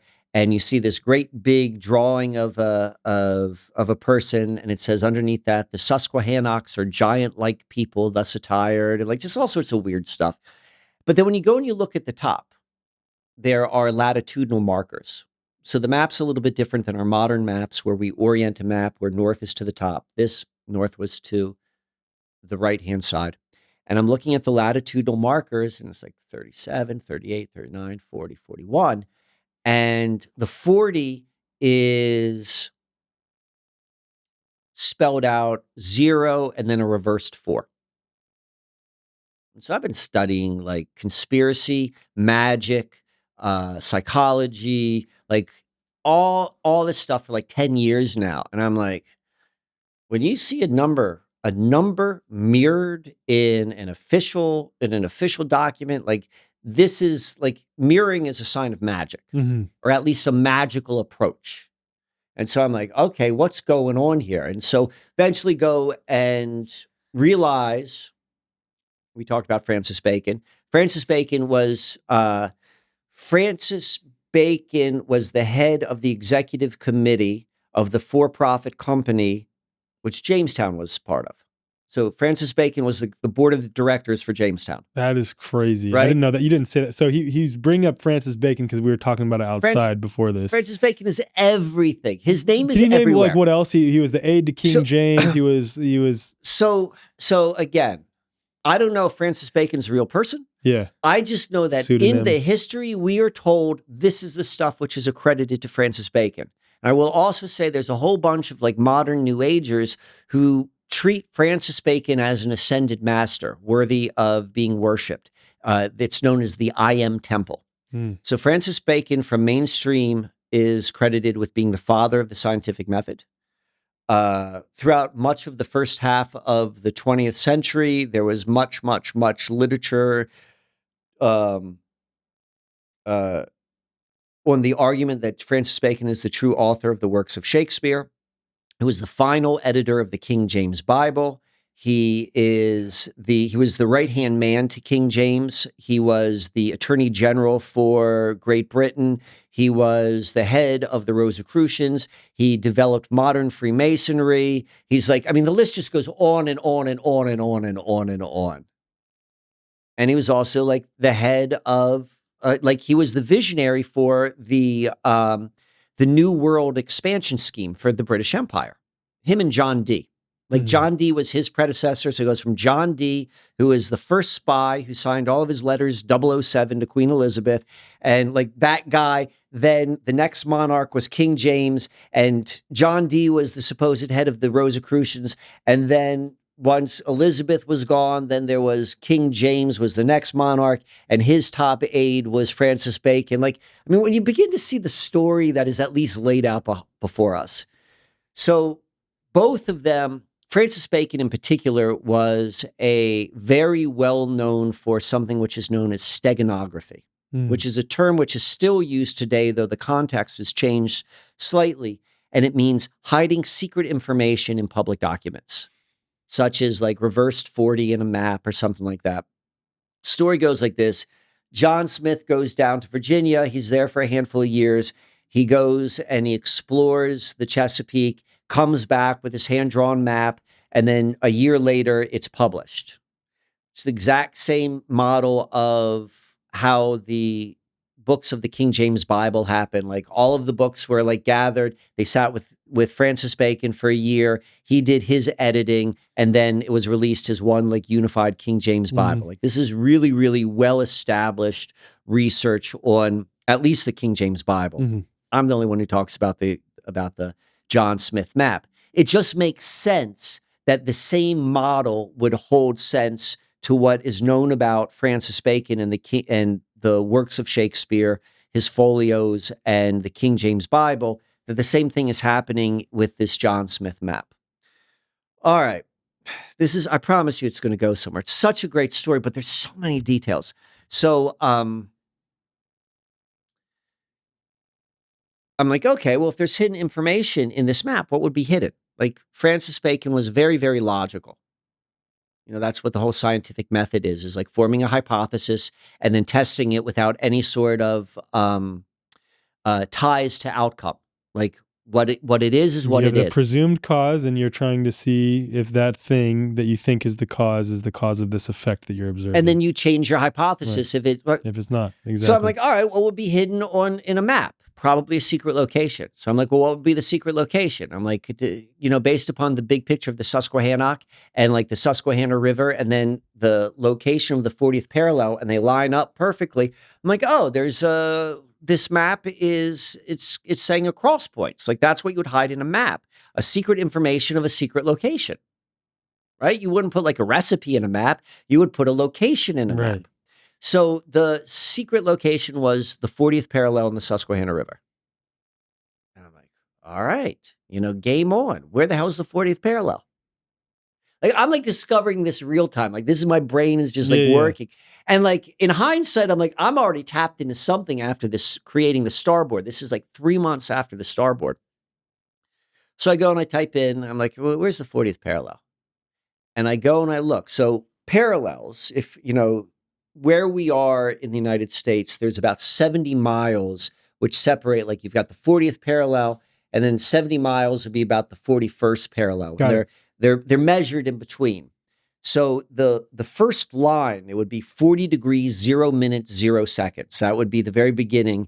And at the very end, it would be 40 degrees, 59 minutes, 59 seconds. And that's equates. So 40 minutes or 40 degrees, 0 minutes, 0 seconds was literally where I was on Marietta, Pennsylvania. So I'm like discovering this whole thing. I've had no idea about parallels at the time. And I'm like, where is all this place? What is the Susquehanna River?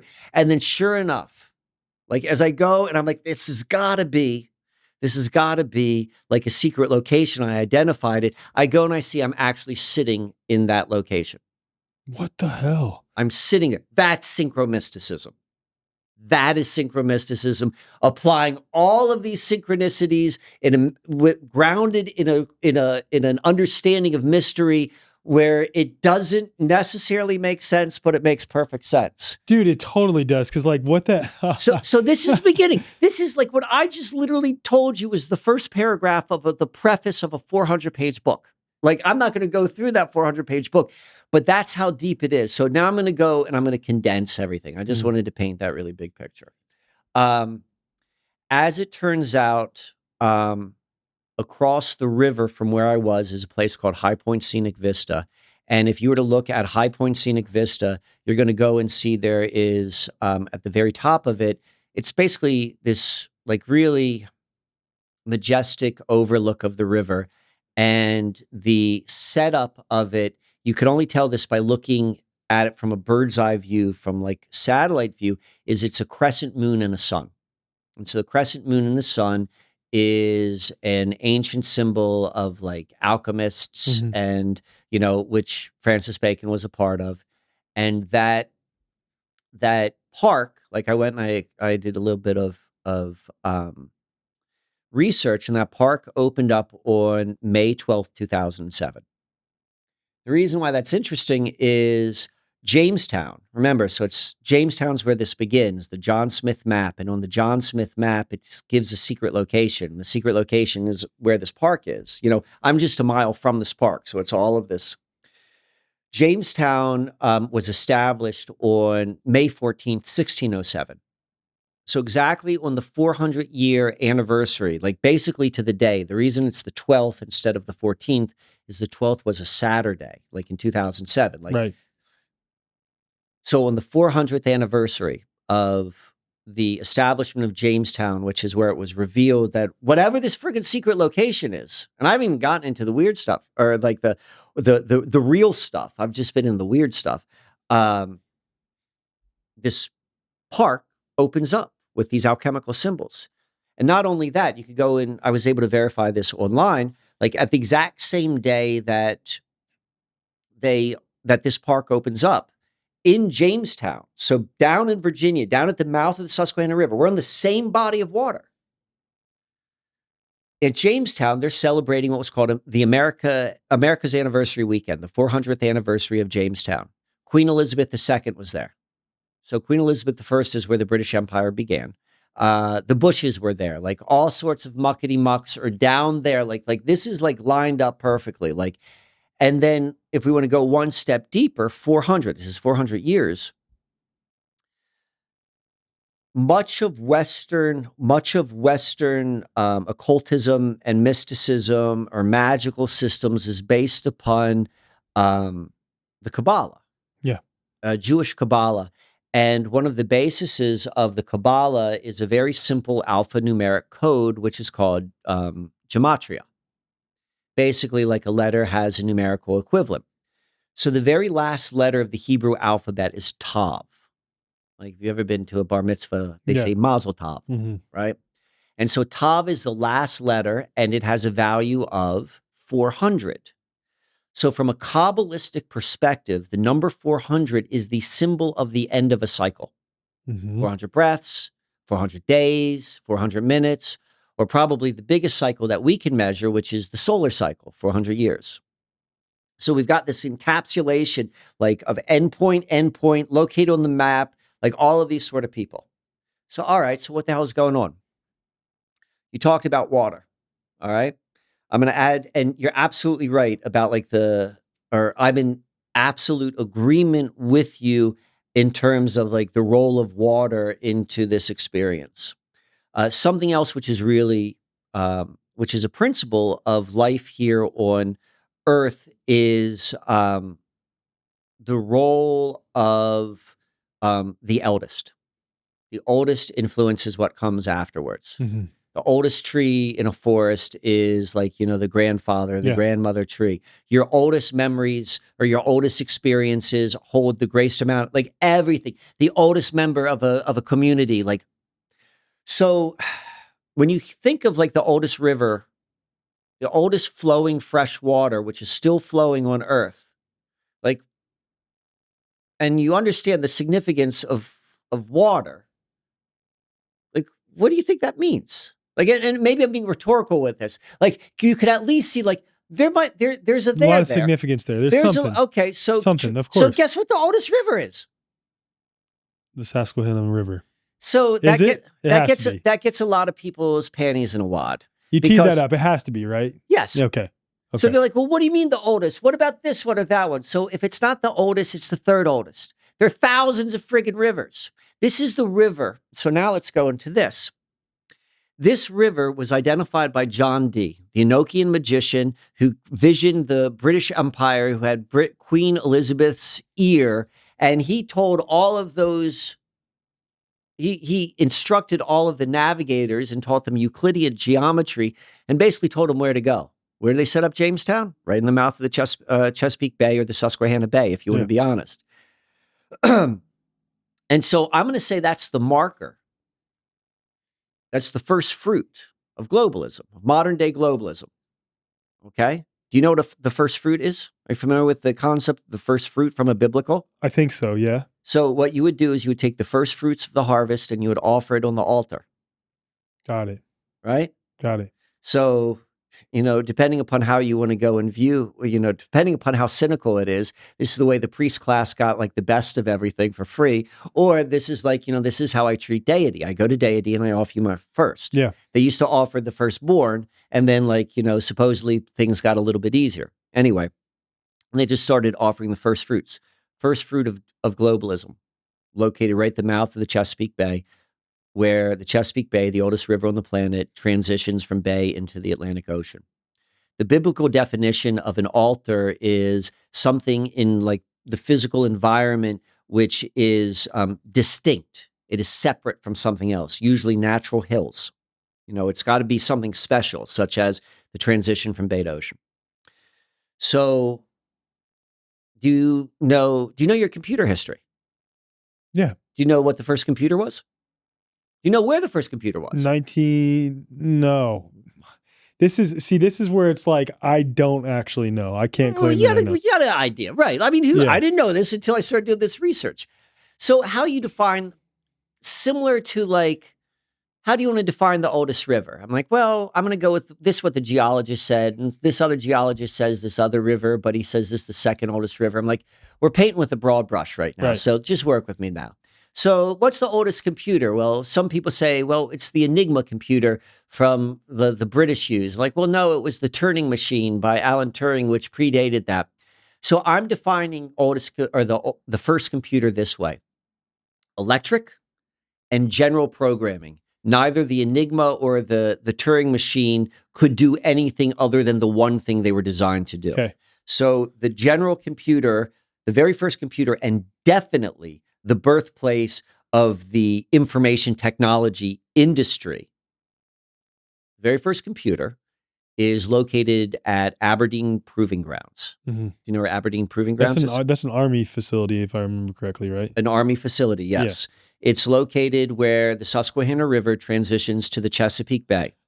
Okay. Okay. It was designed and built at the University of Pennsylvania and in 1945, and then delivered there in 1947.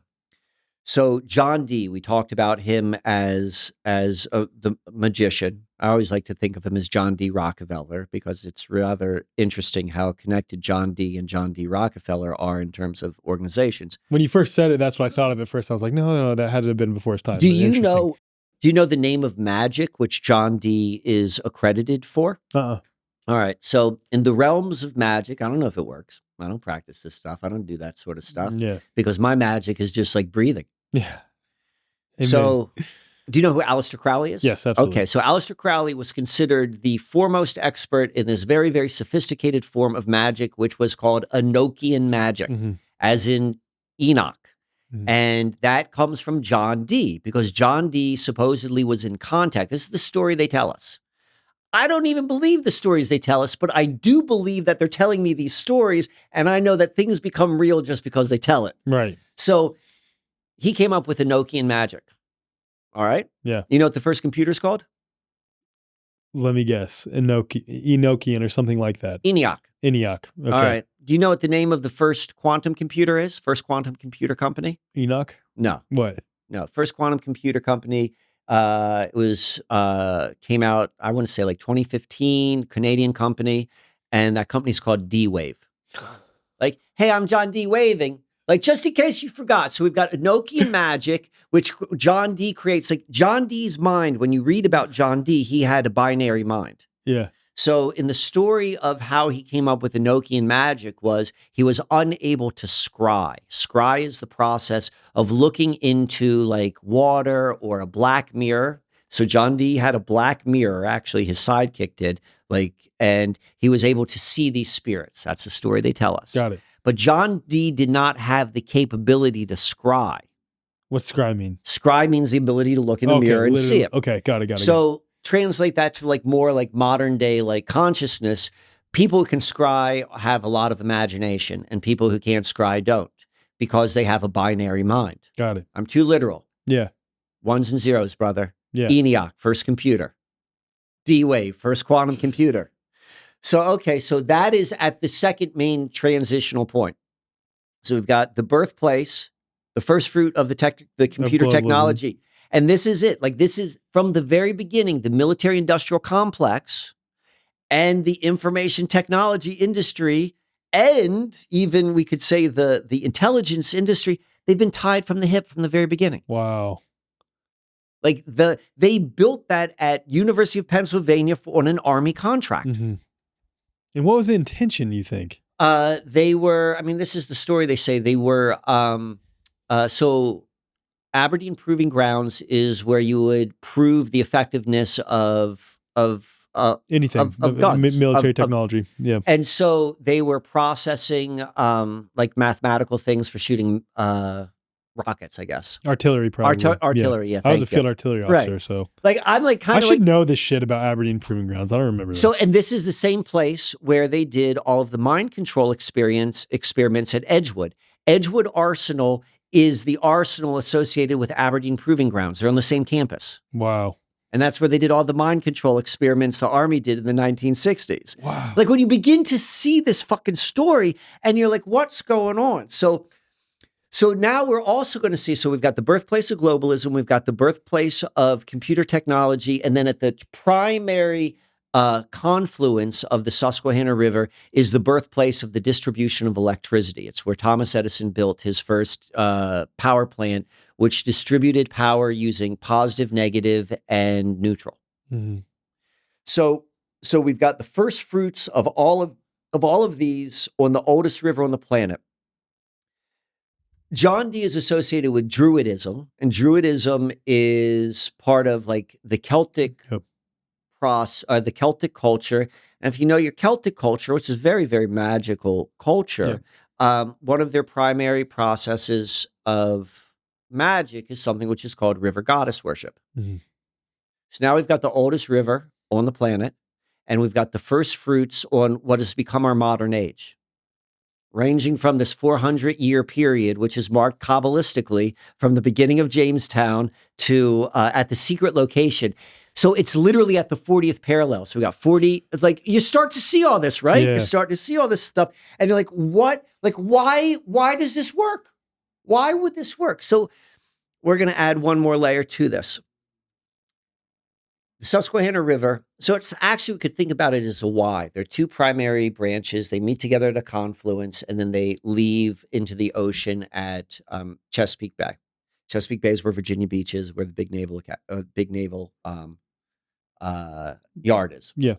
So the northern branch, it begins in Cooperstown, New York, 500 feet from the Baseball Hall of Fame. Oldest river next to Baseball Hall of Fame. And then the other branch is, it's a little bit harder to identify where that began because it's all from a various bunch of streams.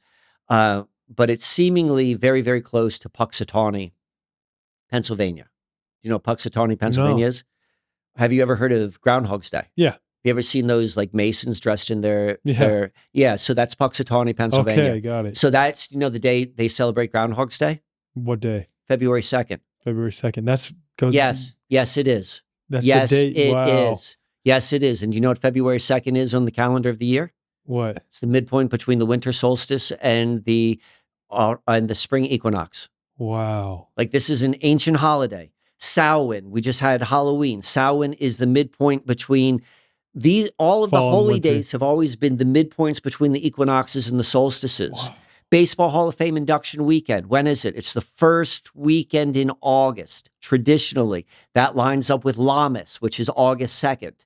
Like you're beginning to see that there are these secular holidays that are happening on the oldest river on the planet where you're gathering, all these people are coming and cheering. They have no idea what they're participating in. So now I'm going to end this way. So are you knowledgeable about baseball? Yeah. All right. I mean, fairly. Do you know who Abner Doubleday is? Have you ever heard of the Doubleday myth? Doubleday, I absolutely have heard of. Okay, you'll question. know Doubleday for two reasons. Okay. All right. How do you know Doubleday? I don't know why, but I do. All right. Yeah. All right. So explain Doubleday, and it'll refresh my memory. I know for sure that I do. I know I've heard the I'll name. give you two choices. Which one you want to hear first? You want to hear why you know him from your military background, or do you want to know why you know him? That's where I know it from. Is my military background. Was he an officer or West Point graduate? One of the two. He was the unsung. We have I think I should know this. I feel like when I graduated from West Point, I threw out all of the West Point stuff. I think we have a field named after him at West Point. I'm almost 100% sure we do. Brother. All right. So I don't know if he graduated from West Point or not. Okay. But what I do know is this. He is the unsung hero of Gettysburg. Okay. I should know that.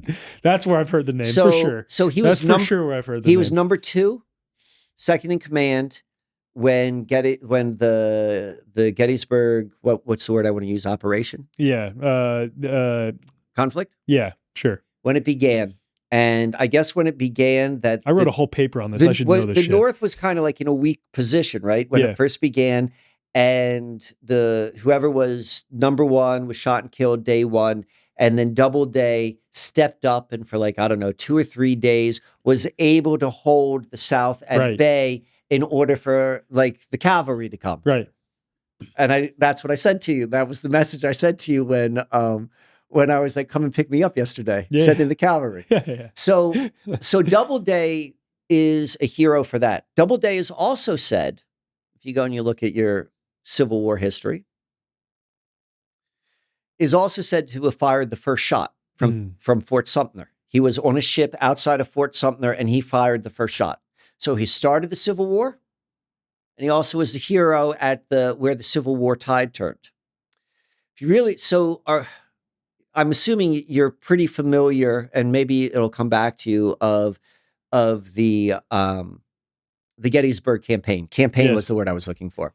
Dude, what I was gonna say is I wrote a whole paper. We had to write papers Right. on a lot of military history at West Point. I wrote a whole paper on this. I just like brain dumped all of it. Do you remember the burning bridge? No, I don't remember that. So okay, so Confederates, they're coming up Yep. to Maryland. They go into Pennsylvania, and they're like, "We're gonna march on to Philadelphia and burn that bitch down." Mm-hmm. But they did it. Like, does this sound familiar? Yes. Do you know why they did it? No. Was it a diversion? So they came to the Susquehanna River. It's a mile wide. Uh-huh. It's a friggin' mile wide. They came to Susquehanna. Longest covered bridge in the world, from York County to Lancaster County. And they come up, and then all of the Freemasons from Lancaster, they're like, "Oh, snap." And they burnt the bridge down. And then the Confederates were like, "Well, what are we going to do right now?" Like, I don't know. And I think they may have gone up towards Carlisle, and then they regrouped in Gettysburg, and then the Gettysburg happened. So said another way, Gettysburg only occurred because of the burning of the bridge. It's called that burning bridge is a half a mile away from High Point Scenic Vista, which is where the 40th parallel. I mean, it just gets crazier and crazier. But okay, so that's Abner Doubleday. What? Abner Doubleday. Right. So this is where it gets friggin' nuts. Like, this is why it's so insane. It's like, why do you call it the Susquehanna mystery? Because it's so friggin' insane you can't even imagine it. But all of the friggin' all the of significance of that. All right. So let's fast forward to the early 1900s. And bunch of baseball used to be a really roughneck sport, and they're trying to make it more genteel. Mm-hmm. Like, you wouldn't bring women to the stadiums, because fights would break out and all sorts of stuff. And so the owners, it was very important for the owners of baseball to go and really improve upon all things public relations wise for baseball. And part of it was making baseball a strictly American sport, because they're like, oh, baseball is just like a takeoff of this British sport. So the then head of the major league commissioner, he was the owner of the Chicago Cubs, or one of the owners of the Chicago Cubs, Albert Spalding. Sporting basketball? Goods. Okay, yeah. So okay, got it. Basketball. Yeah. Same Spalding. Okay, wow. Okay. So he did baseballs. That's Spalding. Wow, because when I think of Spalding, I think of basketball, not baseball. That's crazy. Okay. So all of it, though, because the company was Spalding Sporting Goods, based out of Chicago. Wow. So he was the head of the commission, and he put this thing out. He's like, I want to go and get to the bottom of who invented baseball, and anyone in America, if you know who invented baseball, send me a letter, and we're going to put our blue ribbon panel of experts to get to the bottom of it. So what came out of that was that Abner Doubleday invented baseball in Cooperstown. Okay? Uh-huh. So from baseball historians, they call this the Doubleday myth. Uh-huh. And the evidence was personal testimony from some 80-year-old man who said, I remember when I was 4 years old that Abner Doubleday was a teenager, and he wrote out the rules, and we played it right here on this field. And the baseball historians were like, that's ridiculous. There's no way that's true. This is a public relations stint, because Abner Doubleday is a American icon. This is 40 years since the Civil War, so no longer has the same sort of emotional charge, I would imagine. Still thought of as a hero, and it serves baseball well to say that this. But despite the fact that no one really took it seriously, they did, and they eventually built the Baseball Hall of Fame there. So what they don't tell you is this. Albert Spalding was a very prominent member of what's called the Theosophical Society. You know about the Theosophical Society? Yeah. H.P. Blavatsky? Yes. Okay. Yeah. So H.P. Blavatsky, she started the Theosophical Society. Mm-hmm. It was based out of New York City. And then she stepped down from her position, and she returned to India. Okay? Mm-hmm. Do you know who replaced her as president of the Theosophical Society? No. I'll give you a hint. His name is Doubleday. So this theosophical, like prominent theosophical society member who owns baseball goes and says the former president of the Theosophical Society invented baseball 500 feet away from the oldest river on the friggin' planet. What the hell? And so if you're familiar with the Theosophical Society, particularly the Blavatsky style of Theosophical Society, because it changed under Alice Bailey and stuff like that. Right. She When was I think of theosophy, I also think of Rudolf Steiner too. Like a Yes, little because bit, he yeah. came out of it. Yeah. And so Rudolf Steiner talks about this Yeah. a lot. Are you familiar with this term, root race? Yeah. So in theosophy, I don't know if theosophy is bullshit. I don't know anything. I just know that theosophy is a thing. They have an idea. They say that we're currently, I think, on the 5th root race. Yeah. Like Lumeria was the first root Yes, race, yeah. and then the Atlanteans were the 2nd root race, and then there was this, and we're currently the 5th root race, and there's a coming 6th root race. And each time, like, you know, it changes based upon the cosmologies and all this sort of stuff. I think the context that I've seen this in is when it comes to resets, root race. I'm almost sure that that's when I've seen it. Like maybe not Howdy Mikowski stuff or Jason Bashir's, but like somewhere along those threads, I've seen root race. Yeah. Would that make sense in that context? Maybe, yeah. Like, Okay. I mean, again, like we're all just working from like books from people 100 years ago, and like you're like your guess is as good as mine. But what I will tell you this: remember when?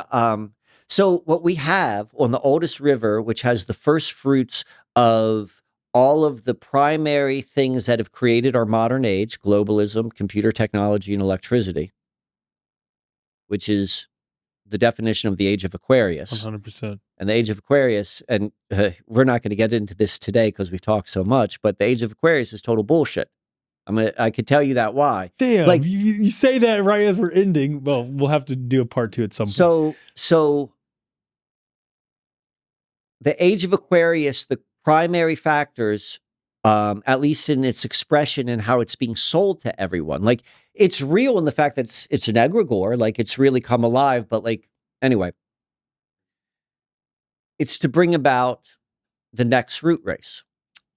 The mixture between the computer man, the transhuman. But I told you how I see it unfolding. Yeah.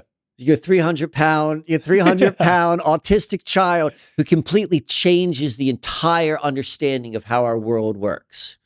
So to me, I'll go wrap all this up.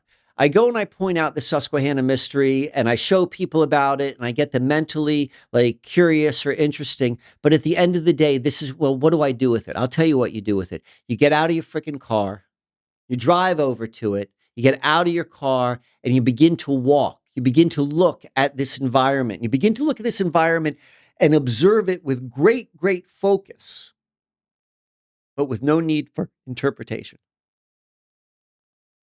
And you allow the currents of life that have created this absolutely amazing story. There's no way, like everything I told you about the Susquehanna mystery, everything can be verified that I said. How the hell does this come true? It doesn't make any sense. I don't need to know that. All I need to know is this is where I'm going to go.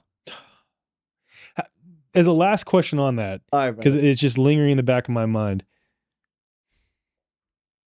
Have you thought, I'm sure you have you thought about whether it's that the purveyors of the paradigm, right? Let's call them that. I actually like saying that, purveyors of the paradigm, rather than parasitic class or the elites, whatever. Purveyors of the paradigm. The purveyors of the paradigm. Right. I really like that. Purveyors of the paradigm are just so acutely aware of and in tune with gematria and Kabbalah and magic and the significance and the interplay between all those and numerology. So they intentionally craft the development of things at that specific location because it all ties together? Or is it that there's an objective, for lack of a better term, program within this realm that is then birthing a lot of focus on this point on the earth for things to happen? Have you thought of? I'm sure you have. You had to have. Um, You, so you understand what I'm asking, right? I I know think we've I been do. going long I because I'm think I tired do. of shit. I think So, did I articulate that well enough, Reese? Okay. so Thanks. I would say this. I give myself a lot of outs. Uh-huh. So out number one, this is a mystery I'm not trying to solve. True. That's fair. And I don't mean that about the Susquehanna mystery. I mean like the whole No, overall all of it. Right, experience. right. So I think part of your question is in that space. Yeah. Like that's above my pay grade. And we may never know. And that's the thing is like Right. I'm trying to figure out the mystery with the understanding that I may never know it. And I think that's a part of it. Like what I think what makes sense to me is there is something about that location on Earth. I don't know what Earth is, but I know that's what we're calling this place. yeah. Like and there's a power of witness. Like I talked about that before. And like telling this story is bringing witness in a very specific way to this particular river. And that seems to be built into whatever this mystery is. Yeah. I said this also. I fundamentally am very optimistic. Like, I don't think there's anything to be scared of. No. I do think that this is not coincidental, but somehow it's all connected and meaningful. That's synchro-mysticism right there. Right. And I also know this. Somehow, and each person can say this, but I can say this specifically for me, I'm intimately connected to it. It is through my witness that at least these stories are coming into fruition. Just like it's from your witness that your stories are coming into fruition. Yeah. Part of stepping outside of the paradigm to come back in, like I think affords people that opportunity to begin to have an authentic witness. Because if you are observing reality just completely inside of the paradigm, and if you don't understand how to go and step out of it, like that's why we talked about those things in the beginning. Like these are examples of ways how you step out of like the paradigm. Like what we're doing is we're stepping out to come back in, and something's shifting and something's changing, and it seems to be like a torus field, like what you said, like it's folding back into itself and we're coming through it. Like that's the closest I have to like, well, what's the mystery? Somehow it's a torus field and it's folding in on itself and I'm looking at it and telling stories.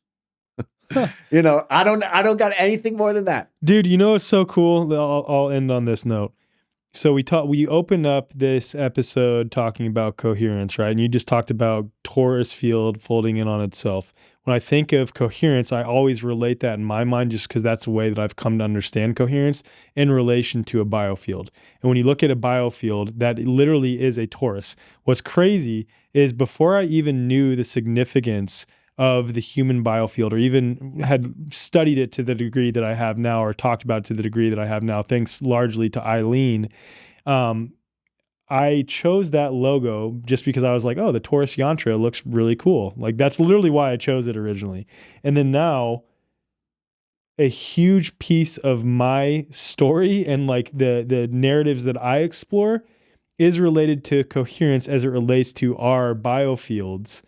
And it's so crazy that just popped into my awareness and became a part of me. And just like you said, in hindsight, you look back and it's like, of course, like I chose that and I was like, oh, I chose it because it looks cool. But of course, it ends up being such a significant piece of what I talk about. And then we come full circle in this conversation to end up talking about a freaking Taurus. It's just, if there's one thing which I do is I bring it back home. Dude, you brought it back home. It's amazing, man. Yeah, this was incredible. Just like, I understand why Winner said you're such a good storyteller. Like just captivating, like very intently listening and like, wow, incredible, man. Yeah, it's all about narratives and storytelling.